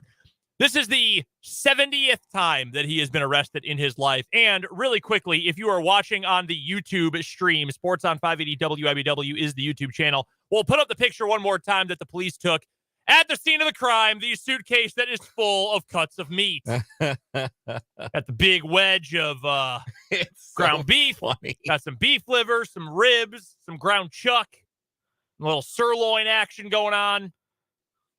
Everything you could possibly imagine from the Walmart meat section is in this man's bag. That's our current winner. Dan, you're up first for today. All right. So we are going to meet a woman named Jessica O'Donnell, who is the social media editor for a conservative news outlet called The Blaze. I don't think it's stretching the boundaries of controversy to refer to The Blaze as a conservative media outlets, Glenn Beck's media outlet, if you're familiar with his work. So Jessica O'Donnell's social media editor for The Blaze, and she tossed out a little red meat to the followers or the readers of such a publication when she tweeted on Monday, "Happy 2023, y'all. Trust God, spend time with family, don't give up your rights, shoot guns, and watch college football." She wrote that, I believe, on either the first or the second of the year. Well, she has accomplished two of those New Year's resolutions, all on the same night when she apparently accidentally, literally, shot herself in the foot during the college football national championship game. So this was not documented, like she did not live tweet herself shooting herself, but did live tweet her experience at the hospital, saying, quote, 1:35 in the morning on January 10th, which would have been Tuesday morning. "Are sutures really bad? Are they the same things as stitches? I'm super nervous."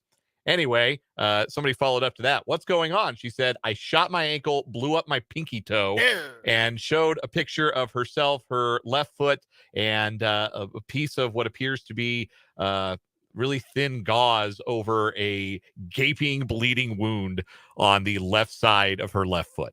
So took her own advice perhaps a little too literally. There's nothing wrong with watching college football. I love to do that myself. Nothing wrong with shooting guns, but if you're going to shoot guns, don't shoot yourself. Generally a good rule to abide by. We have very similar stories for What Is Wrong With You Yes, today. we do. We have a theme. Because my story is going to take us to Crestview, Florida, where a man was caught in the act of a burglary when deputies say he accidentally shot himself in the leg during an attempted robbery. He went full Plaxico Burress. Oh, no. The Okaloosa County Sheriff's Office said on the morning of January 4th that a woman living in the Florida Panhandle called deputies to report a man outside her house saying he'd been shot. Deputies then found 28-year-old Justin McCall suffering from a gunshot wound to the leg. He was rushed to a nearby hospital for treatment. Surveillance footage from neighbors caught McCall in the area. Deputies say he was committing a series of car and residential burglaries. The sheriff's office said the gun McCall shot himself with was stolen from another vehicle that he had broken into. Investigators said at the time of the burglaries, McCall was out on bond for two other burglaries. He was also on felony probation from a previous theft of a firearm. This dude committed to the grind. Overall, he has 13 felony convictions since 2012 in Florida, including 6 for burglary, 4 for grand theft, and 1 for grand theft of a firearm. This gentleman, I think it is fair to say, is a kleptomaniac. And then among other things. Among other things. A lousy shot. Yeah, and again, he went full Plexico Burress and shot himself in the leg after stealing a gun. Sometimes, I won't say many times, but sometimes the person that is in the most danger when you are holding a gun is yourself. Particularly if you happen to be the kind of person inclined to appear on a segment called What Is Wrong With You. You are probably the person most at danger when you are holding a weapon. What are the odds that he knew it was loaded? No better than 50-50. Who gets the win today? Oh, man. I don't... I kind of like your story just because it was so be careful what you wish for. Right. Shoot guns and watch college football. Listen, a lot of people, what if we talked about Michael Wilhoit? We've never forgotten the advice from former Washburn star and NFL player Michael Wilhoit to not make New Year's resolutions, make New Year's commitments. That's right. And that woman committed to watching college football and shooting guns. Just maybe a little too committed. Oh my gosh. I'm with you on that one for today. Lucky she didn't blow off her foot. Yeah, no kidding. Just some toe damage. Could have been so much worse. Literally shot herself in the foot. Does that beat down the bootleg meat guy? No, it does not. That'd be a hard one to beat. I'm putting the picture back up on YouTube. That picture is going to live in What Is Wrong With You history forever. Put this picture in the rafters. It belongs there, the suitcase full of meat. That wins What Is Wrong With You today. We got to take a timeout. CJ Moore joins us next on 580 Sports Talk. Will you be ready?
It is time for the Big 12 basketball breakdown here on 580 Sports Talk, brought to you by our good friends at the 23rd Street Brewery in Lawrence at the corner of Clinton Parkway and Castle. And we welcome in our good friend CJ Moore from The Athletic. You can find him on Twitter at CJ Moore Hoops and all of his phenomenal work over at The Athletic. And as we always tell you, if you are not a subscriber, you are missing out on so much great college basketball coverage and more. CJ, my friend, how have you been? How you doing? Hey, I'm doing well. How are you boys doing? We are doing phenomenally. Appreciate you asking. And hard not to do pretty well in this part of the country when you've got two basketball teams in KU and K-State that are playing so well through the Big 12 basketball season. And let's start on the K-State side of things. You know, the last couple of years, CJ, when we've talked to you about Kansas State, it's been man, they're a likable group and likable coaches, but holy cow, they are stuck in the mud. Now, all of a sudden, are they maybe the best story in all of college basketball so far this season? Yes, absolutely. I can't think of a better one. What Jerome Tang's been able and his staff and those players have been able to do is pretty incredible. K-State fans should and better be just loving life right now. And I think most of them are. And, man, I tell you what, I cannot wait to see what Bramlage looks like coming up on Tuesday night for the first Sunflower Showdown of the year. I think I'm bringing headphones, or not headphones, earplugs. I think you might need them. That's going to be crazy. Big one coming up this weekend as well against TCU. What to you, CJ, is the most impressive part about this start to the season for K-State? Is it just the simple fact that these guys had pretty much never played together before and they coalesced so quickly? Is it the fact that Marquise Noel is playing like an All-American? What really stands out to you the most about the way K-State has opened the year overall and especially Big 12 play? Well, as you guys know, I went there this summer and did a story on kind of Tang and just the program, him taking over. I was there for a couple of days and watched a couple of practices, and I remember watching them just do like simple shooting drills, 15-footers, 17-footers, threes, and thinking, I don't know if this team's going to make very many shots. Like, it wasn't great at that. At that point, they just, those shooting drills, whatever. But still, like, I wasn't watching a team that I thought, man, this is going to be like an offensive juggernaut, right? But here we are, and they put up 116 points at Texas and followed that up with 97 at Baylor. That's the way they're scoring the ball and the ease with which they're scoring the ball lately. I know, it came back to life a little bit against Oklahoma State the other day, but that's a really good defensive team. That's been probably the most impressive thing to me.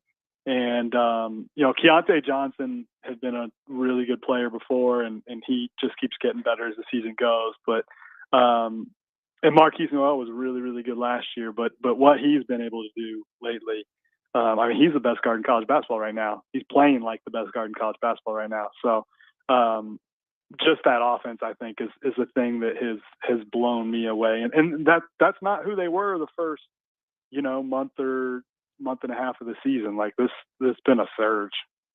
What do you think is the next test or the next thing you want to see from this K-State group? Because everything that Dan and I have laid out over the course of this year, beat a better team than, Ken Pop 100 or whatever the non-conference schedule looked like. I guess LSU's been pretty decent, but then it was start off hot in Big 12 play. Then it was start to score a little bit more, shoot it better. Well, win a game that is more of a rock fight than a shootout. They've done all of it and have passed all those tests with flying colors. What do you think is the next one for this K-State team?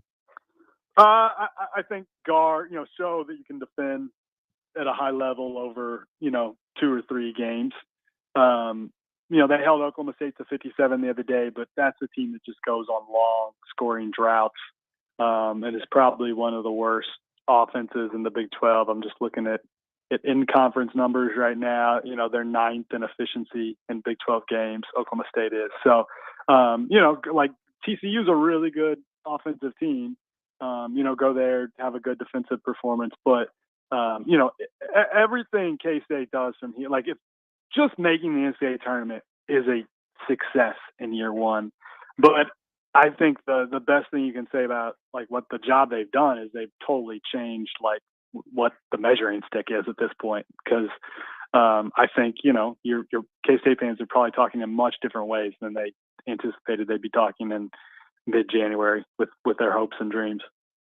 Our guest is CJ Moore of The Athletic. This is the inaugural edition this season of the Big 12 Basketball Breakdown presented by our friends at 23rd Street Brewery in Lawrence off Clinton Parkway, home of delicious food, great microbrews, and, of course, a great place to watch all of the Big 12 basketball action, 23rd Street Brewery in Lawrence. CJ, let's talk about the team in Lawrence, Kansas Jayhawks. They are a 4-0 that most people would have anticipated at this point in the league schedule, countering K-State's surprising 4-0 start.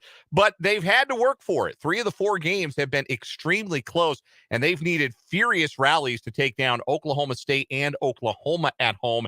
Any alarm bells about KU's performance in Big 12 play so far, or is that just a reflection of how good this league is and how much teams gear up to play KU? I think it's probably more a reflection of the league, but also maybe they're playing down to teams a little bit and not being able to put teams away. Would be my only small critiques so far. But hey, they won the games. They keep winning. They're 4-0. They've gotten behind obviously at home, huge in both those games, and found a way to win. The only thing that you can look at is the schedules, even though they've played these close games for a big, 4-game stretch in the Big 12, it's been about as easy a schedule as you can have. I think Oklahoma State, Texas Tech, West Virginia, and Oklahoma are all back half teams in this league, but it's about to get challenging because the top half is coming with Iowa State, next 4, Iowa State, K-State, TCU, and Baylor. I think those are all top 6 teams in the league. So, we should know a little bit more about KU here in 2 weeks or so. What needs to round into form for Kansas to be a little bit more firm in their controlling of games against opponents that maybe they should be controlling games against? Obviously they could score the ball a little more consistently, but we're sitting here and talking about the 13th best offense in college basketball. But they do, go on some slumps. That's basketball. Everybody, it's a game of runs. But I think lately, Kevin McCullough, Jalen Wilson could probably be a little bit more efficient. And, they go for stretches kind of struggling in games. And Kevin McCullough always seems to turn it on at the end. And kind of same with Jalen. But, probably need a little bit more consistent play out of those two. But DeJuan Harris, KJ Adams, and Grady Dick have been pretty good. I mean, with Grady the other day, that's just, a team basically deciding, hey, we're going to take him away and try to make other guys beat us. Is it unique for a Bill Self coach team to kind of feel at this stage of the season like they've got their 8-player rotation figured out for most games? They might use a different reserve big in different situations, like Zach Clements is a matchup for Tanner Groves, obviously, that Bill Self has liked over the last couple of years. But for the most part, they've got their starting 5. They've got a big and 2 reserve guards in Pettiford and Yesufu. There have been recent seasons where it doesn't feel like Bill Self's had the comfort level in his rotation that he maybe does at this stage. I mean, I think if you ask him about his bench, is he comfortable with it right now? He'd probably say no. I mean, I think in an ideal world, MJ Rice would be to a point where he can play, 10 to 15 minutes a game if they need him.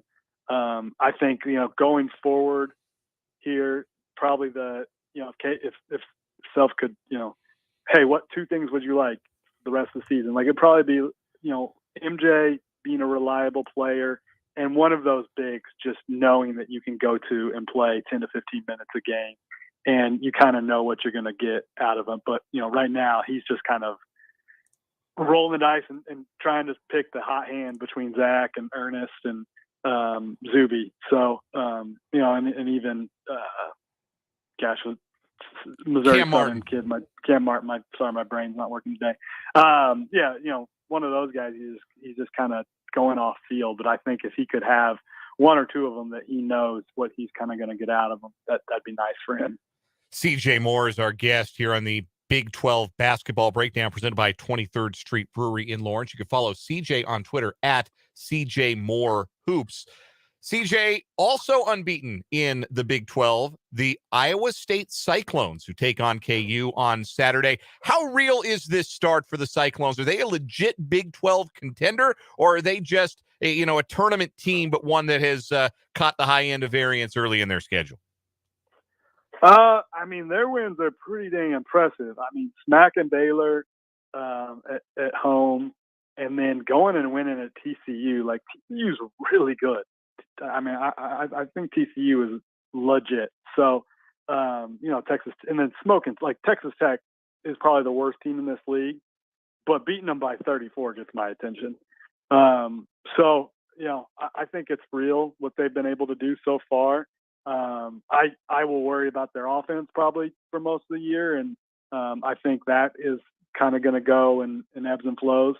I don't think it's a great offensive team, but man, they're scoring the ball fairly well so far in league play, and I think they've kind of figured some things out there. And I'm going to try to watch some of their film tomorrow, because I haven't had a chance to watch any of their first 4 Big 12 games. I watched them some in the non-conference, but I know that defense is for real, and I know that, you know, TJ Otzelberger, it's almost kind of like a Calvin Sampson program. Like, you know, Houston is always going to play really, really, really hard, and you know they're going to defend. And I don't know that anybody plays harder than Iowa State. So, you know, when you do that, you're just going to win more games than you lose. When effort's a thing that you do better than everybody else, like you're going to end up winning a lot of games. So the job he's been able to do there is remarkable. Like, you know, this isn't a super, super, super talented roster, but they're playing at a high level. With all that in mind, then, CJ, as we look ahead to Saturday afternoon at Allen Fieldhouse, what are you expecting to see out of KU versus Iowa State this weekend? It could be, you know, one of those, like, you know, it could be kind of a game like the Oklahoma one where, you know, Iowa State will try to control tempo, slow the game down, keep Kansas out of transition. And, you know, Kansas's defense is probably going to have to show up and slow out. So it could be a game that's probably played in the 60s. I think if Kansas scores more than like 70 points, I think you got to feel pretty good about KU's chances. But if it's kind of a grinded out, slow game, Iowa State will have a chance. Well, you were mentioning moments ago how Iowa State already owns a win over Baylor this year. And I think if maybe you didn't pay a ton of attention to the start of this Big 12 season, you say, whoa, Baylor 1-3 in the league, 11-5 overall for that team and that program.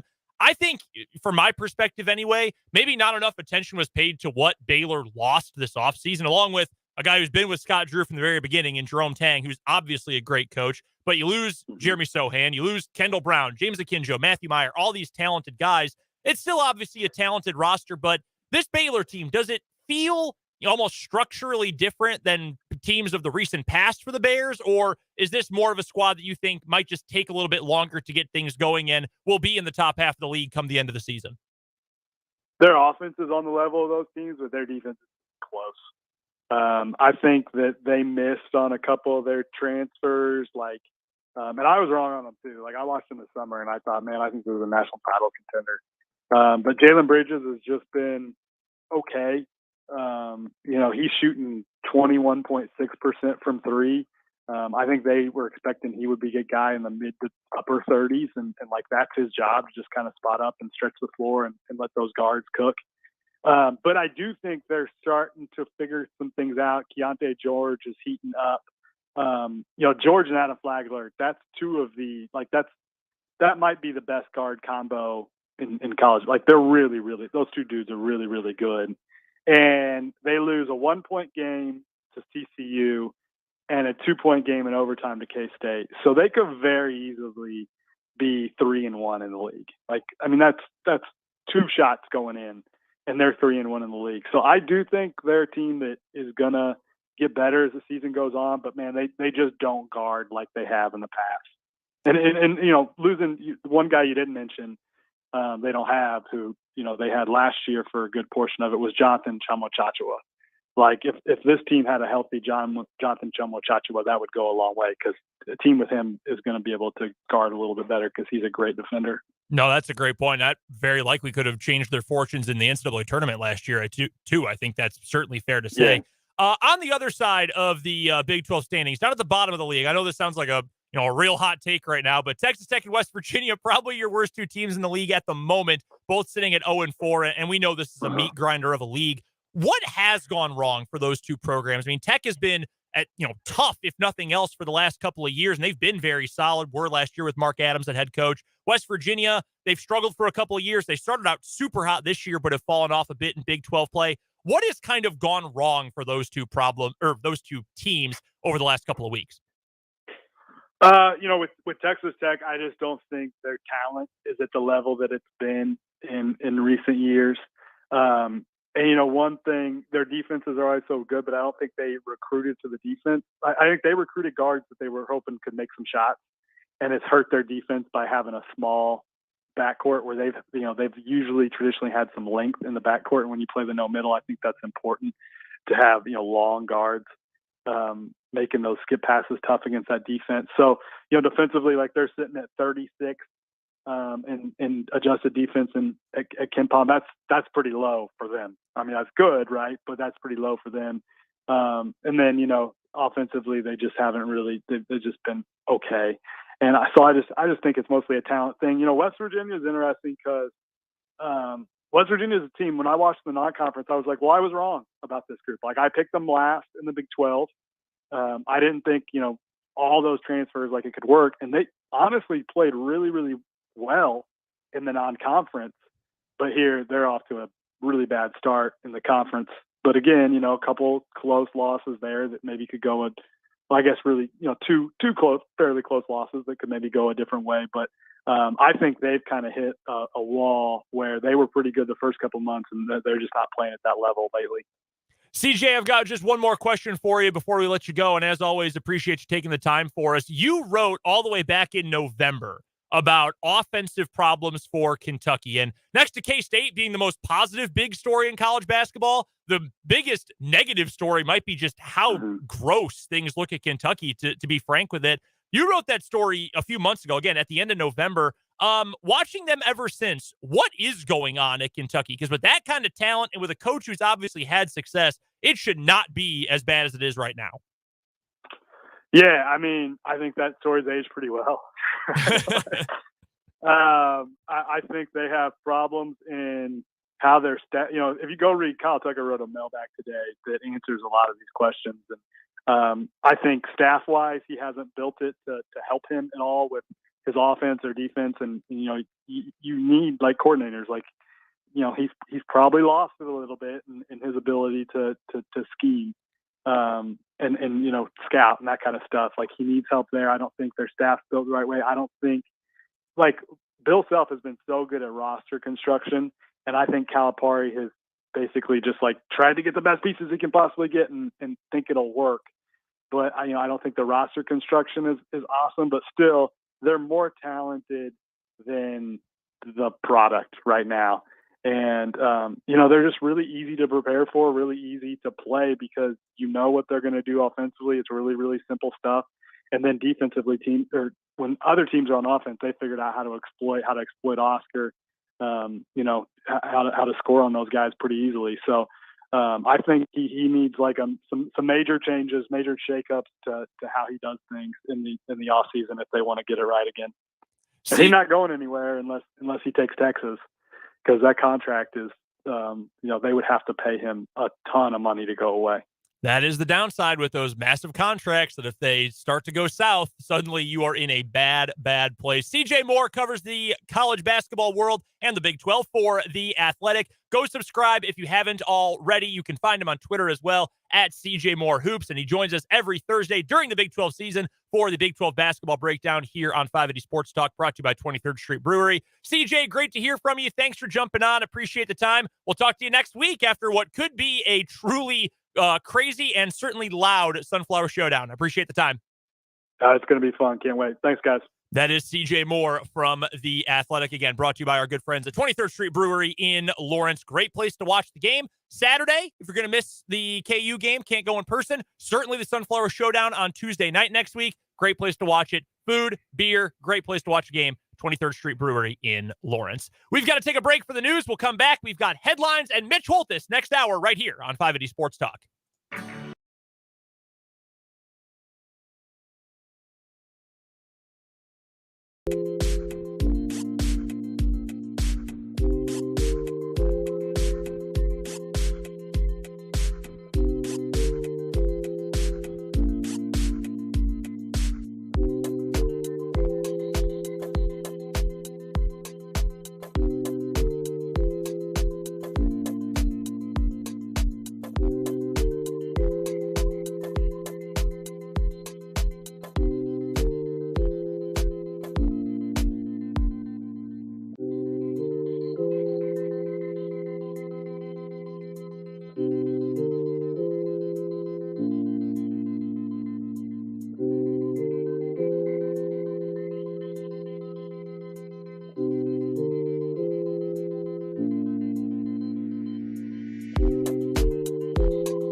What is up?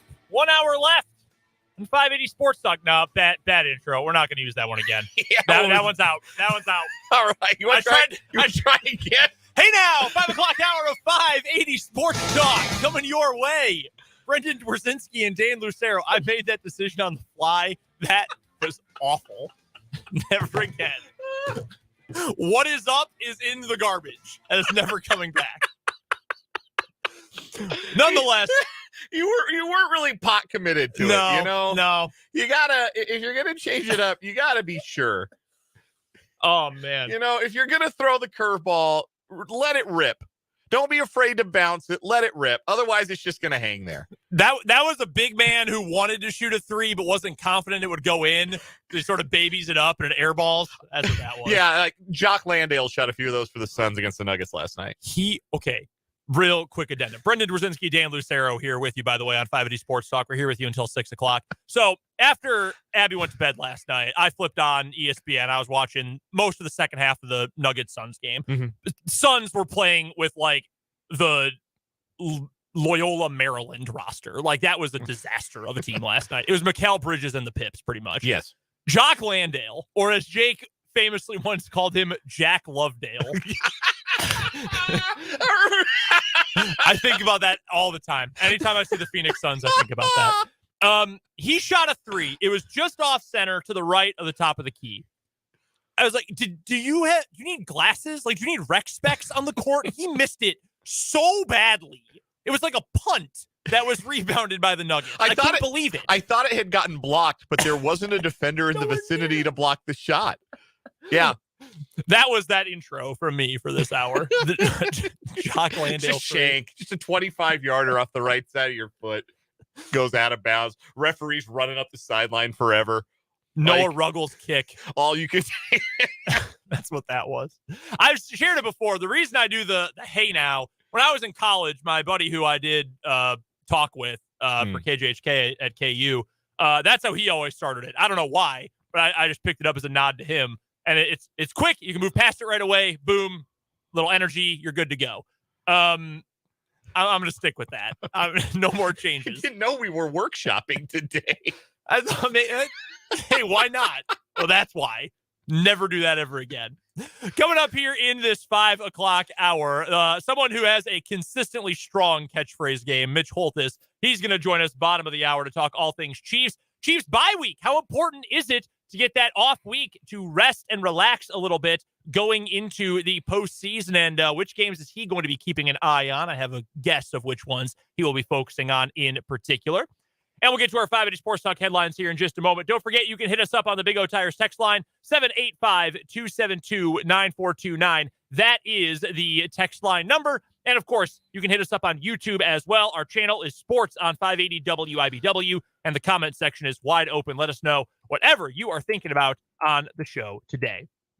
Without further ado, let us get to our 580 Sports Talk headlines, brought to you, as always, by our good friends at Blue Dot of Kansas. You can check out all the different products and services they have available to you over at BlueDotKansas.com. First headline for me today, Dan, is that we know where the AFC Championship game will be played should the Chiefs take on the Bills for the right to go to the Super Bowl. It will be Mercedes-Benz Stadium in Atlanta. I wish they just called it the Georgia Dome 2. Anyway, it doesn't matter. It'll be there. It'll be on Sunday, January 29th, the evening window, 5:30 kickoff for that game.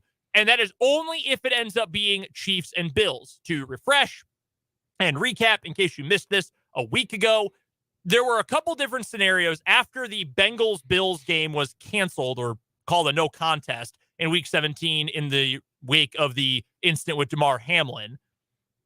They had to come up, they being the NFL, come up with some contingency plans because the Bengals and Bills playing one fewer game than the Chiefs and everybody else really screwed up the seeding and how they would set up who got the number one overall seed, the first round bye, all of that. The Bills controlled their own destiny to get it before the Week 17 game was ruled a no contest. And because of that, the Chiefs were then given essentially the ability to control their own destiny. So the NFL's contingency that was adopted and accepted by the owners is that if it ended up being a Chiefs-Bills AFC Championship game, among other scenarios that are now irrelevant, they would play the game at a neutral site. So the Chiefs would get the bye because they were the number 1 seed, but as a concession to the Bills for not getting an equal number of games, the Chiefs will not get home field advantage for the championship game. I'm not surprised it's in Atlanta. We know the Falcons aren't playing in the postseason that day. Big stadium, big market. It's about roughly equidistant, both from Buffalo and from Kansas City. Roughly 800 miles from the Kansas City metro area and 900 miles from Buffalo. And the NFL knows both fan bases will travel. Oh, yeah, they're going to travel.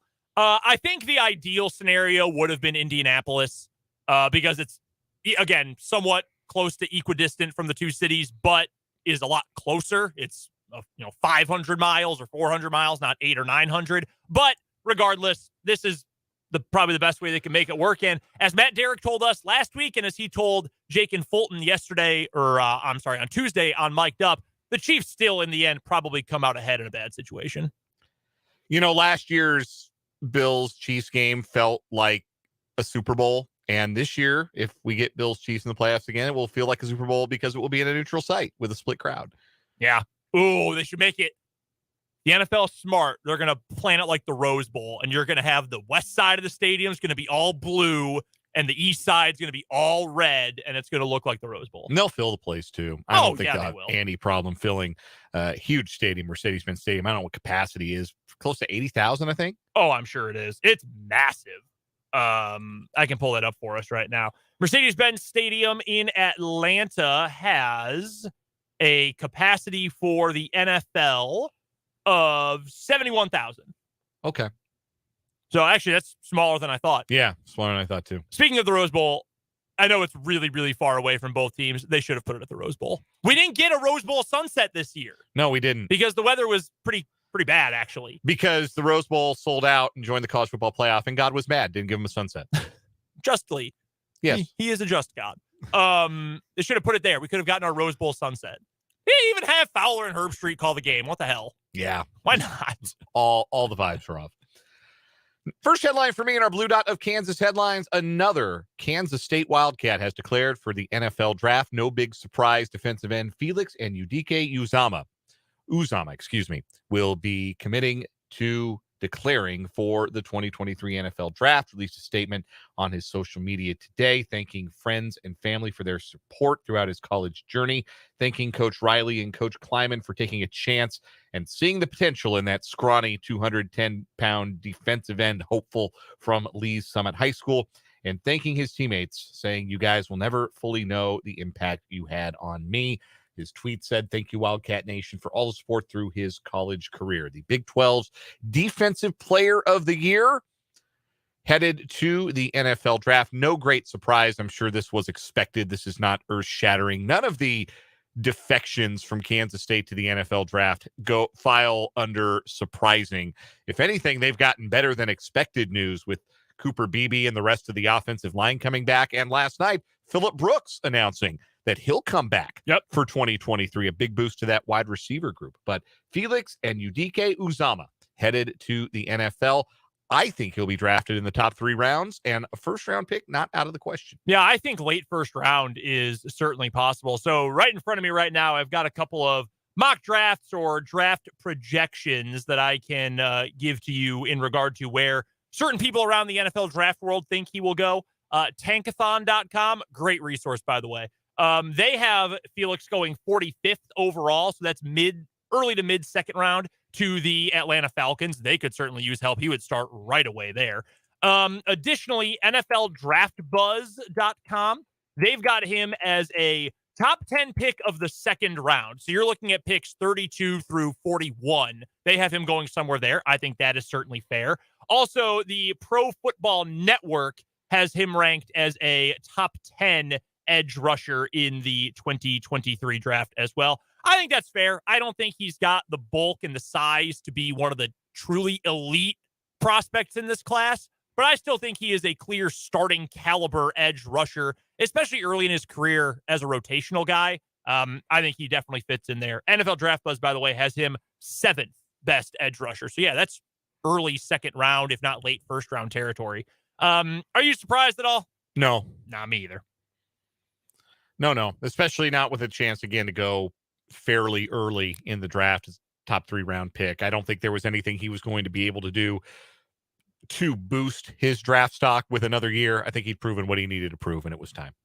Next headline for me, it's our 580 Sports Talk headlines brought to you by Blue Dot of Kansas. Big news from the college football coaching world, not head coaching news, although this guy might be a future head coach.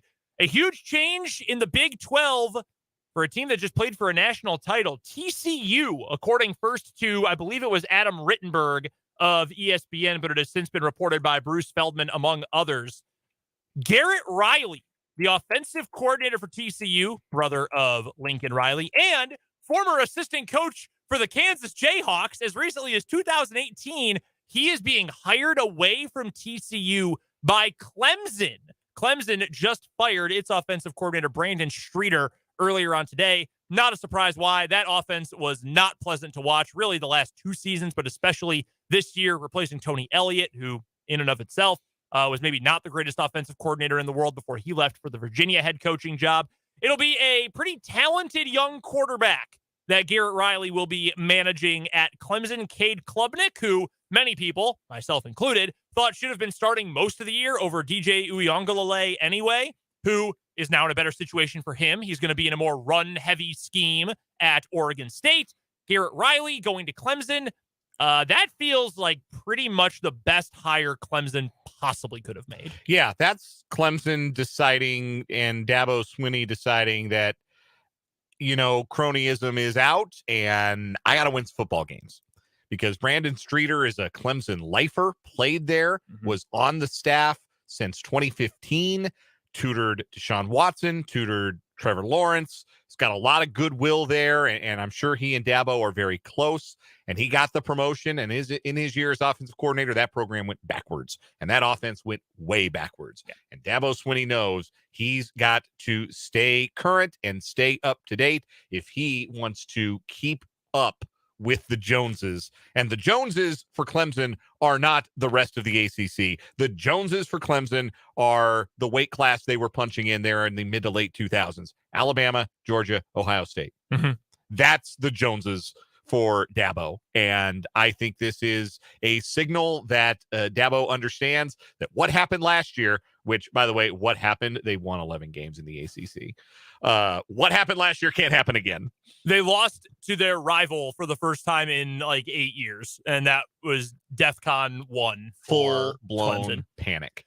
I will say this, and I am no Clemson fan. I am absolutely not a Dabo Swinney fan. But for a guy who has put so much into, loyalty and stick with the program, and we do things our way, and it's going to be the right way, whether people tell us it is or not, for him to go away from a guy who, like you mentioned, Clemson lifer, that's a big deal. That is a really, really big deal. And if you're a Clemson fan, you should be excited about this. One, because it says, okay, Dabo really is committed to winning above just doing it the way he's always done it. And also, Garrett Riley's a hell of a coordinator. Yeah. That's a really good addition for Clemson. Next headline for me for the Blue Dot of Kansas headlines. One of the hottest names on the block in the NFL coaching carousel might be staying put in the college game. This an hour ago on Twitter from University of Michigan president Santa Ono. That is his name. Did not make that up. When you see him stumbling off the roof, you yell Santa Ono. I was going to say no relation to Yoko or Claus. I'm pleased to share that I have been having very positive and constructive conversations with our athletic director and football coach. Ward Manuel and I both want to see Jim Harbaugh stay as the head football coach of the University of Michigan Wolverines, #GoBlue. Not many minutes later, Michigan football tweeted a statement from Jim Harbaugh. I am in full support of President Ono's message to our fans and appreciate his support of me and the team. This has all been confirmed by John U. Bacon, the New York Times best-selling author who is very tied into the University of Michigan program and has written several books about Michigan football, who tweeted half an hour ago, sources confirm what seems increasingly apparent. Odds of Harbaugh staying at UM growing by the hour. Not done yet, but looks to be growing in that direction. I think it was Ralph Russo of the Associated Press who put it very succinctly on Twitter. This has all been a contract negotiation. That Harbaugh apparently would rather be at Michigan if they'll pay him. And it looks like Michigan is going to open up the wallet and pay their coach and take maybe the most desirable name, depending on how you feel about Sean Payton at this stage, of the NFL's coaching carousel off the board. This has always been a weird situation. We've talked about some of the details with Harbaugh before and the money. He had to take a steep pay cut after 2020 for him to keep his job at Michigan, because you remember the COVID year was a nightmare. It was conditional. Like, we will keep you around, but you have to accept this pay cut. Yeah. And he got a little bit more back last year, got a little bit more back, or, you would expect he would probably get a little kickback this year as well, getting back to the college football playoff, beating Ohio State, winning the Big Ten again. Realistically, had they played the Michigan-Ohio State game in 2020 instead of having it canceled due to COVID, he probably got fired that year. Yeah, because Ohio State would have crushed that lousy Michigan team. They would have been 2-5. And that COVID saved Jim Harbaugh's job. Yes, which is wild because most people cannot say that. But it's just so odd because he gave up so much money. He could go coach in the NFL and I think be successful. Like, he wasn't in the NFL that long. He found a lot. He saved Alex Smith's career. Yeah. And if it's all just about the money, hey, that's fine. Get your cash any way you can. And I'm sure he's thinking, all right, y'all wanted me to give that money back. Fine. Now I want it back because look what I've done for this program. And I think that's totally justified. If you're a Michigan fan, do you think, like a real dyed-in-the-wool Michigan fan, do you think you're more, well, you have to keep him no matter what? Or, oh my God, just make a decision?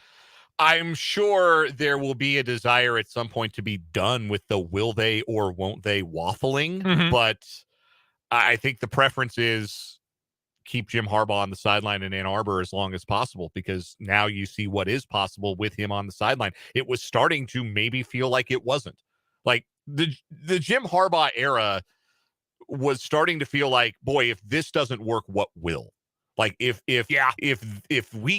Michigan football can't get to what it aspires to be in the football universe under the perfect hire, then maybe we have to reevaluate who we are and what we can realistically be. And all it took was 2 seasons where they win the Big Ten and they beat Ohio State, and now it does feel a little bit more possible for Michigan. So I do think that they would prefer to keep Jim Harbaugh. I think that there will be some NFL teams and some fan bases that are a little disappointed. I think in the NFL, and I even think in the college game too, Harbaugh's much more of a culture builder, much more of a CEO. You're not hiring Jim Harbaugh for scheme. You're hiring him because you trust his ability to build a winning culture and get guys to play hard for him and hire assistant coaches that will carry out his vision and do so successfully. That's a little harder in the NFL maybe than it is in the college game when you don't have the talent advantage that you can gain by being a program like Michigan. Mm-hmm. But certainly that would be a name that I think a lot of people were really hoping would go coach their favorite NFL team, and it's feeling more and more possible that that will not be the case. Speaking of the NFL, for our next and my final 580 Sports Talk headline brought to you by Blue Dot for today, some quarterback news from around the league. This piece just came out within the last hour or so, and certainly less than an hour, in fact. Lamar Jackson of the Baltimore Ravens, who we have not seen in over a month. He has been out for weeks and weeks at this point with a PCL injury that has been somewhat mysterious. Heard some language from John Harbaugh this past week where he pretty much said, look, man, I don't even know what to tell you anymore. Like, when Lamar's here, Lamar will be here. I got to worry about the people who are here right now as Lamar recovers. We believe in him, but he's not here and he hasn't been here for quite some time. So Lamar Jackson himself took to Twitter today to talk about the injury that has kept him out and is likely almost certainly going to keep him out this weekend against the Cincinnati Bengals. I don't know if he's been officially ruled out, but he's not going to play. He said this on Twitter: "Thank you everyone for your support and concerns regarding my injuries. I want to give you all an update as I am in the recovery process. I've suffered a PCL grade 2 sprain on the borderline of a strain 3. That's a tear. There is still inflammation surrounding my knee, and my knee remains unstable. I'm still in good spirits as I continue with treatments on the road to recovery. I wish I could be out there with my guys more than anything, but I can't give 100% of myself to my guys and fans. I'm still hopeful. We still have a chance." It's good to hear something. A grade 2, nearly grade 3 strain is pretty significant for a guy whose entire game is predicated on being the fastest player on the field. Because strains are tears. Yes. A strain is a tear. Mm-hmm. It's just the severity of the tear. Yeah. So that's a big deal. That's a pretty darn huge deal. And you can understand why he has had more treatment than maybe we originally expected when he went down with this injury in the first place. And it's cynical to say, it's easy to be cynical and say that, well, he's thinking about, a big paycheck. His next contract is coming up. His contract negotiations are coming up. And there may be a kernel of truth to that. But if he can't be Lamar Jackson, then you don't want to play him anyway.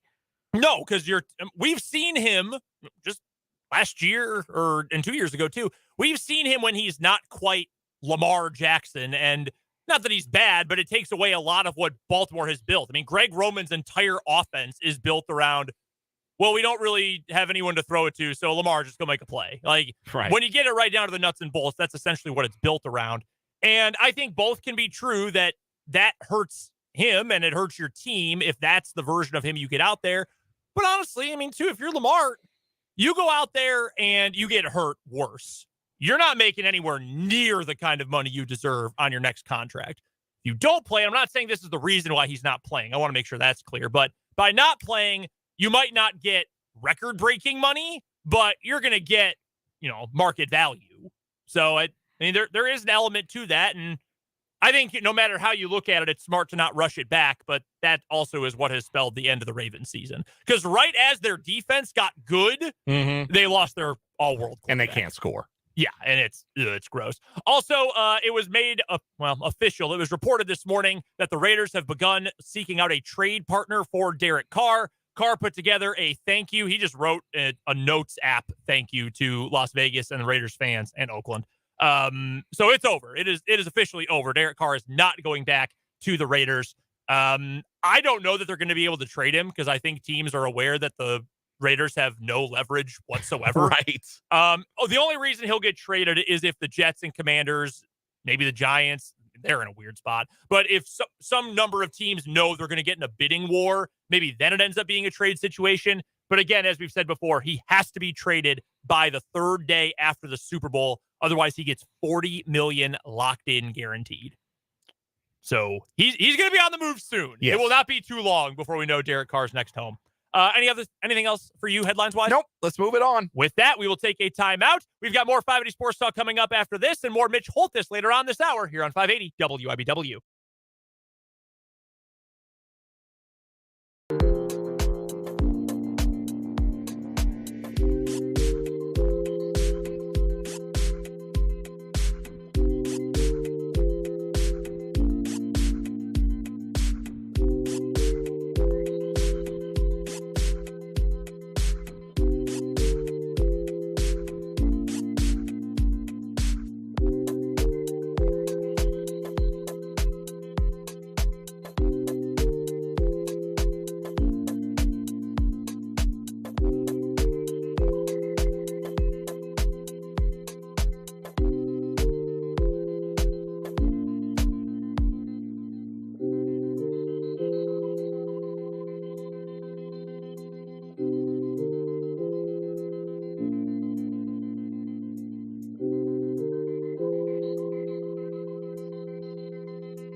I think it was last night. I put this on Twitter, Dan, that I saw that the Golden Globes got their lowest TV ratings ever. I don't even know what the Golden Globes are for. Is it just TV?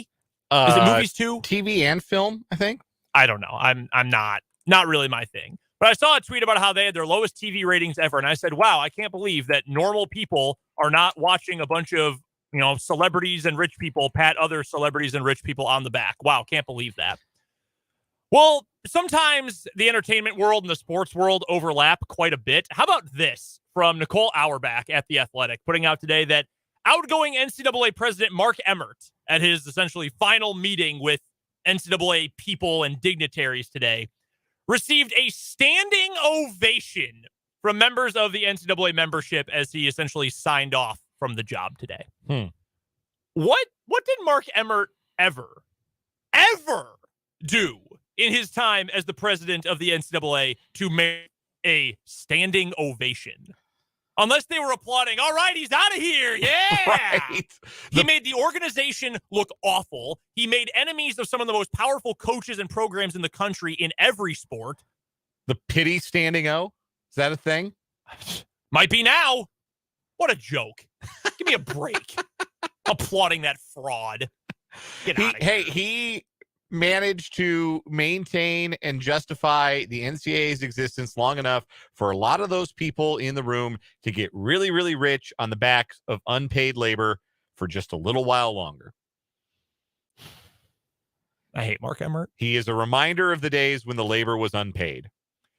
And now they're bringing in a politician to run the NCAA. That will certainly go as smoothly as possible. Yeah, that's the idea from the 785 of the Big O Tires text line. They were just really happy he was leaving. Apparently so. We've got to take a quick break. On the other side of this timeout, the voice of the Chiefs, Mitch Holthus, joins us on 580 Sports Talk.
Bottom of the 5 o'clock hour on a Thursday afternoon here on 580 Sports Talk with Brendan and Dan. And you know what that means. It is time for our weekly conversation with the voice of the Kansas City Chiefs. That is Mitch Holthus. He joins us every Thursday during Chiefs football season as a courtesy of our good friends at both Hy-Vee and Azura Credit Union. Mitch, great to hear from you. And it's been a while since the Chiefs have gotten a week off and have gotten a break. Their bye week came in the first half of the season. So I imagine for everyone involved in the team, players, coaches, support staff, and the broadcast team as well, it's got to be nice to get a little bit of a week off. Oh, it's spectacular, quite honestly. And I'm sorry about last week. It was that was one of the more emotional, stressful, intense weeks that I've felt in 29 seasons with the Chiefs. We can get to that in a second. But I think, well, and part of the answer to you is related to that it was so important, I think, to get the bye. And the Chiefs had a short week, very short week, to get ready for that all-important game against a hot opponent in the Raiders, who had looked great the week before against the 49ers. And at the beginning of the week, of course, the Damar Hamlin situation, and that just affected everybody in the National Football League. But then to get the game moved up from Sunday to Saturday created just a lot, and we didn't know till Sunday night, Monday morning, that it was going to be on Saturday. It was a mad scramble, and that mad scramble included me not being able to get to you last week. But to win the game and to get the bye is magnificent. Now, look, I'm giving you a long answer here, but there are a multiplicity of reasons. The obvious is you don't have to play this week. Two, I think it's fairly obvious, then you don't, on a path, if you're going to take care of your business and win the divisional playoff game, you don't have to beat both the Bills and the Bengals. What is not so obvious is for the veterans, let's say a Travis Kelce, it's almost like a blood transfusion for him to be able to back up and just shut down. And for the younger guys, this is a very young team, fifth youngest in the league, young guys to back up from a mental and emotional standpoint. This is like, and we got marathon runners listening to us, this is like in the 20th mile of the 26-mile marathon, you get to pull over, and while everybody keeps running, and then they're going to send a drone and drop you at the front of the pack at the 23rd mile. That's what this is like. This has been a long, hard climb to 14-3, but they've earned this bye, and it could be extremely important.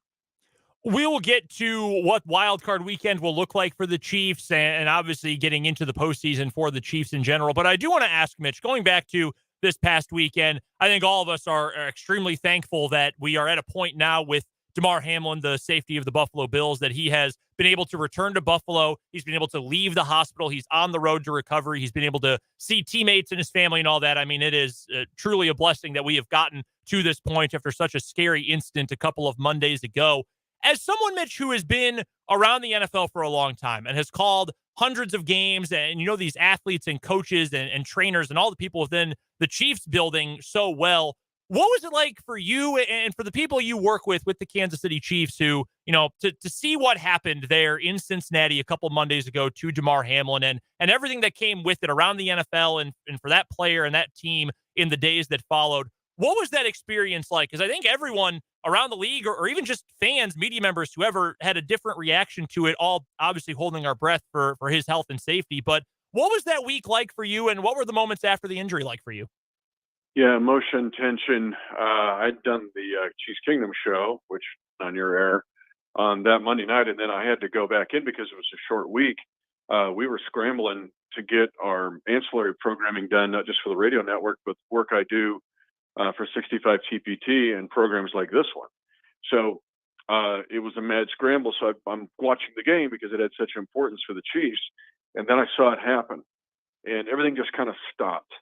All this work that had to be done just stopped. And for the Chiefs coaches, they had to keep going because they had the short week, but still it wasn't the same. The Tuesday they had practice, and they got their work in, but it was just this bizarre feeling because everybody was concerned for Damar. Now, it also showed me, and I believe in the power of prayer. I've seen it work time and time again, and all kinds of scriptures, pray without ceasing, be anxious for nothing, and said pray about everything, and the effective prayer of a righteous man or person can accomplish much, all that.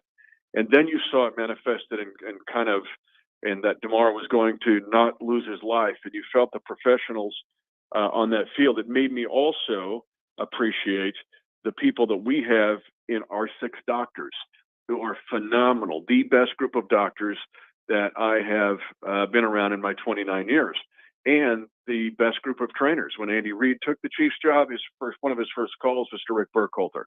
Rick Burkholder is either the best or thought to be one of the best in the league. And with Rick, you get this incredible staff of athletic trainers, including Julie Freimeyer and Tiffany Morton, who are two of the leading females in the athletic training industry, and then David Glover and Evan Kraft. So it was all of those feelings and thoughts, and then you realize, wait a minute, we got to leave Friday to go play this game Saturday, and we're going to play this game, and everything's basically on the line to get this by.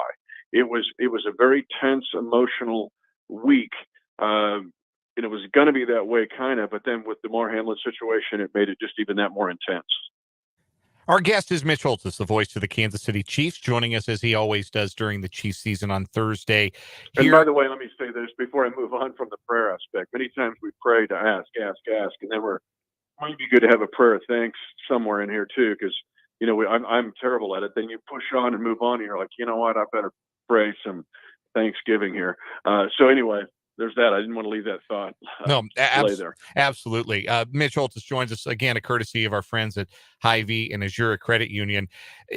Getting to the business of a football game, I imagine, was maybe more difficult for some than others across the league. Everybody who saw and experienced what happened on Monday night, whether they were there present or whether they were watching on television, that was a moment of trauma, a shared moment of trauma that everybody experienced and everybody processed in a different way. But how did you sense that the Chiefs as a team were able to process it and then get to what was very important business for them at hand in relation to football, making sure that they won the game that could get them the number one seed? I think it's one of the main themes of this season that was shown and manifested for all to see. And that is, and I've alluded to this ever since our training camp reports with you guys, this team, this Chiefs team of 22, now in the playoffs of 23, is unusually mature, and they have handled everything that's been put in front of them and handled it very well. We forget they were the first team in NFL history to have their first 8 games against teams that had winning records the year prior. Never happened in the history of the league since 1921. They had to play their first 5 games on different days at different times. All 5 slots available, the Chiefs had to play in those 5. They've been asked to play a tough schedule. They've been asked to travel all over. They've had to alter things in front of them and basically create new routines every week. And yet, for the most part, there have been a few glitches, but they have stayed what's right in front of them. I have friends that are West Point friends, and they're one that's their son's a plebe this year. And West Point will train you. Just take what's in front of you. Handle it right there. You cannot look at the big mountain to climb. Just take this step and then the next step. And this Chiefs team has been that way all year. But for them to do what they did last week and play with the energy, and in many ways their best game and most complete game in all 3 phases, tells you everything you need to know about how the Chiefs faced a very difficult week. I understand, not as difficult as the Bills and Bengals, but there was only one team in the NFL that was asked to move their game up 24 hours, and then moving that game up meant you were going to be flying with one last day of practice from Kansas City to Las Vegas in 2 time zone difference, and you're going to play on Saturday afternoon. It made it feel like one of those Sunday, Thursday turnarounds. And frankly, I was concerned about it, thinking, are they going to lose the 1 seed this way? And they played magnificent. And so this Chiefs team is underrated in the way that they have handled everything in front of them. We get caught up in stats, but there's a lot more to this Chiefs team than stats in the 2022/23 season. The way that the Chiefs performed in all 3 phases in that 31-13 win over Las Vegas on Saturday, it really felt harmonious in a way that maybe it hasn't at times this year, but all 3 phases seem to click and perform at a high level in that game. How important was it for the Chiefs to go into the playoffs on that kind of a note? It is the only sport, and correct me if I'm wrong, I mean, think about soccer. We don't, when the ball crosses midfield, there's not a whole new group that runs on the field to play defender and keeper, right? Now, the only difference would have been the old women's basketball 6-on-6, where you played only on the offensive end or defensive end. And the reason I'm answering it this way is football is so unique. And I don't care if you're Hayden High or Silver Lake or K-State or KU or the Chiefs. When you have to play, the best teams can play complementary football, where three essential separate units, when it works hand in glove like the Chiefs played against the Raiders, there is few things more beautiful in all of sport, because you're really taking three separate areas and making it work in the same circumstance. And that's what the Chiefs did. Offensively, they played terrific complementary football and had great moments. Defensively, they get 6 sacks and 2 takeaways. Special teams, Tommy Townsend was incredible with 2 60-plus net punts and obliterated the Chiefs' stats this year for both gross and net punting. Bucker didn't miss a kick. Winchester didn't miss a snap. The Gunners were downing punts inside the 5, and everything was clicking.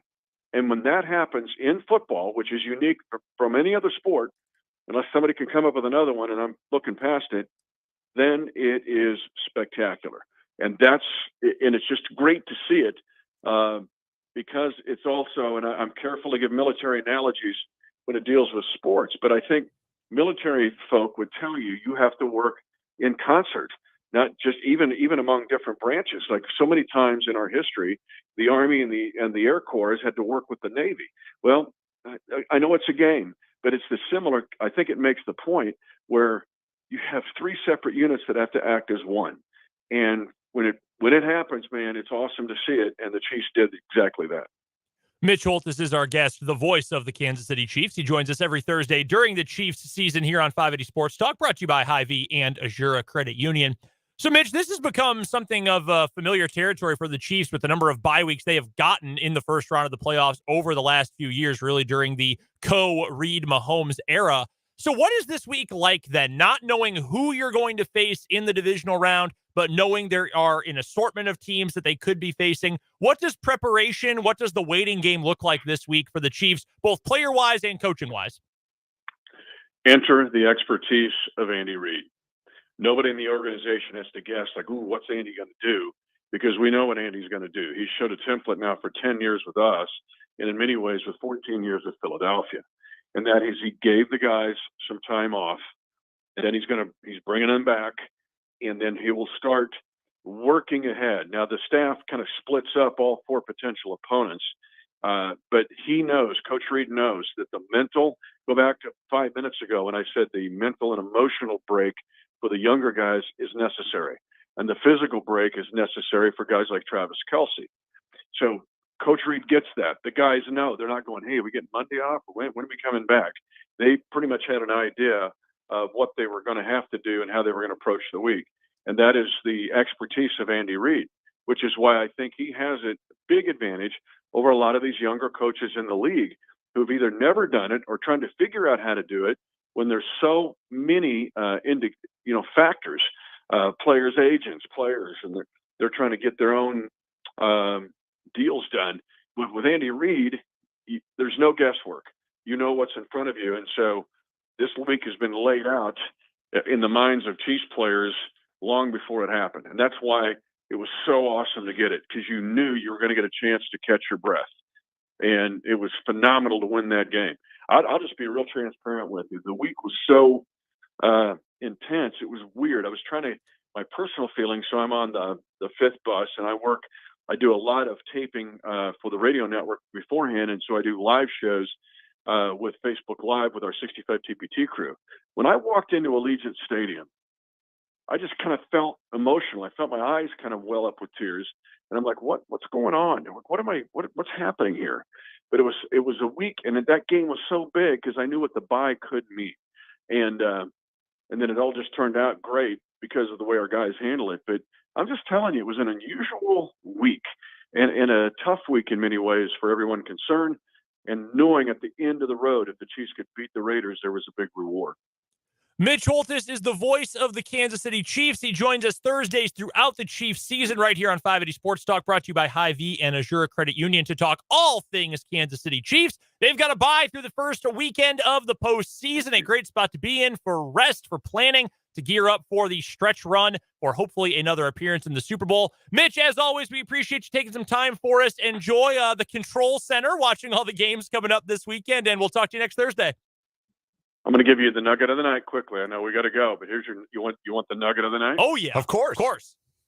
I have not seen this anywhere else, and I was working on this week. Patrick Mahomes had 704 touches this year. We know he had the all-time NFL record for total offensive yards. He had 704 touches, 0 lost fumbles. Wow. Nobody in the NFL was close to that. Nobody. Look it up. Jalen Hurts, I think, had 1, but he missed a lot of snaps because of the injury. 704 over 0. There's a lot of reasons Patrick Mahomes is the MVP of the NFL this year. He really is the antithesis of Phillip Rivers. Mitch, we appreciate the time, my friend. We'll talk to you soon. All right, boys. Thanks. That is the great Mitch Holthus, the voice of the Kansas City Chiefs. We got to take one more break here on 580 Sports Talk. We'll wrap things up after this quick commercial break with the final word.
We are wrapping up this Thursday edition of 580 Sports Talk with the final word. Dan, I'll pass it to you first. Number one, you can check out what we did at the top of the show, of course, on the podcast and on the video archives, but you can also check it out on our Twitter account at Sports on 580. Brendan and I drafted the players and position units for the 6 teams playing on Wildcard Weekend and came up with fantasy teams. Vote in the poll. I'm losing right now, which I can't even fathom why or how that could be the case. So I need y'all to go and vote for me and unrig this poll. Very unfair what the media, Brendan, is doing to me. So go vote in the poll. I have definitely appealed to the emotional manipulation more. I think I put on Twitter that I would never recover from it and it would be everyone else's fault. And the other thing I want to say is last night, we didn't get around to, we talked Big 12 basketball with CJ Moore, but didn't get around to talking much about that TCU-Texas game. But maybe we owe Texas a bit of an apology. We haven't really, we've overlooked them a little bit. Obviously, the Chris Beard situation overshadowing a lot of their season. But the way they rallied back at home last night shows they're still a contender in this league, too. Keep an eye out for them. Final word for me on today's show is that if you want to try something new, you should go for it because, you know, life is short. Try new things. Find out what works. But if you're going to do it, you might as well go full bore, because if you only go 80%, it's going to sound like garbage, like me trying to use a new catchphrase to open up the 5 o'clock hour of the show.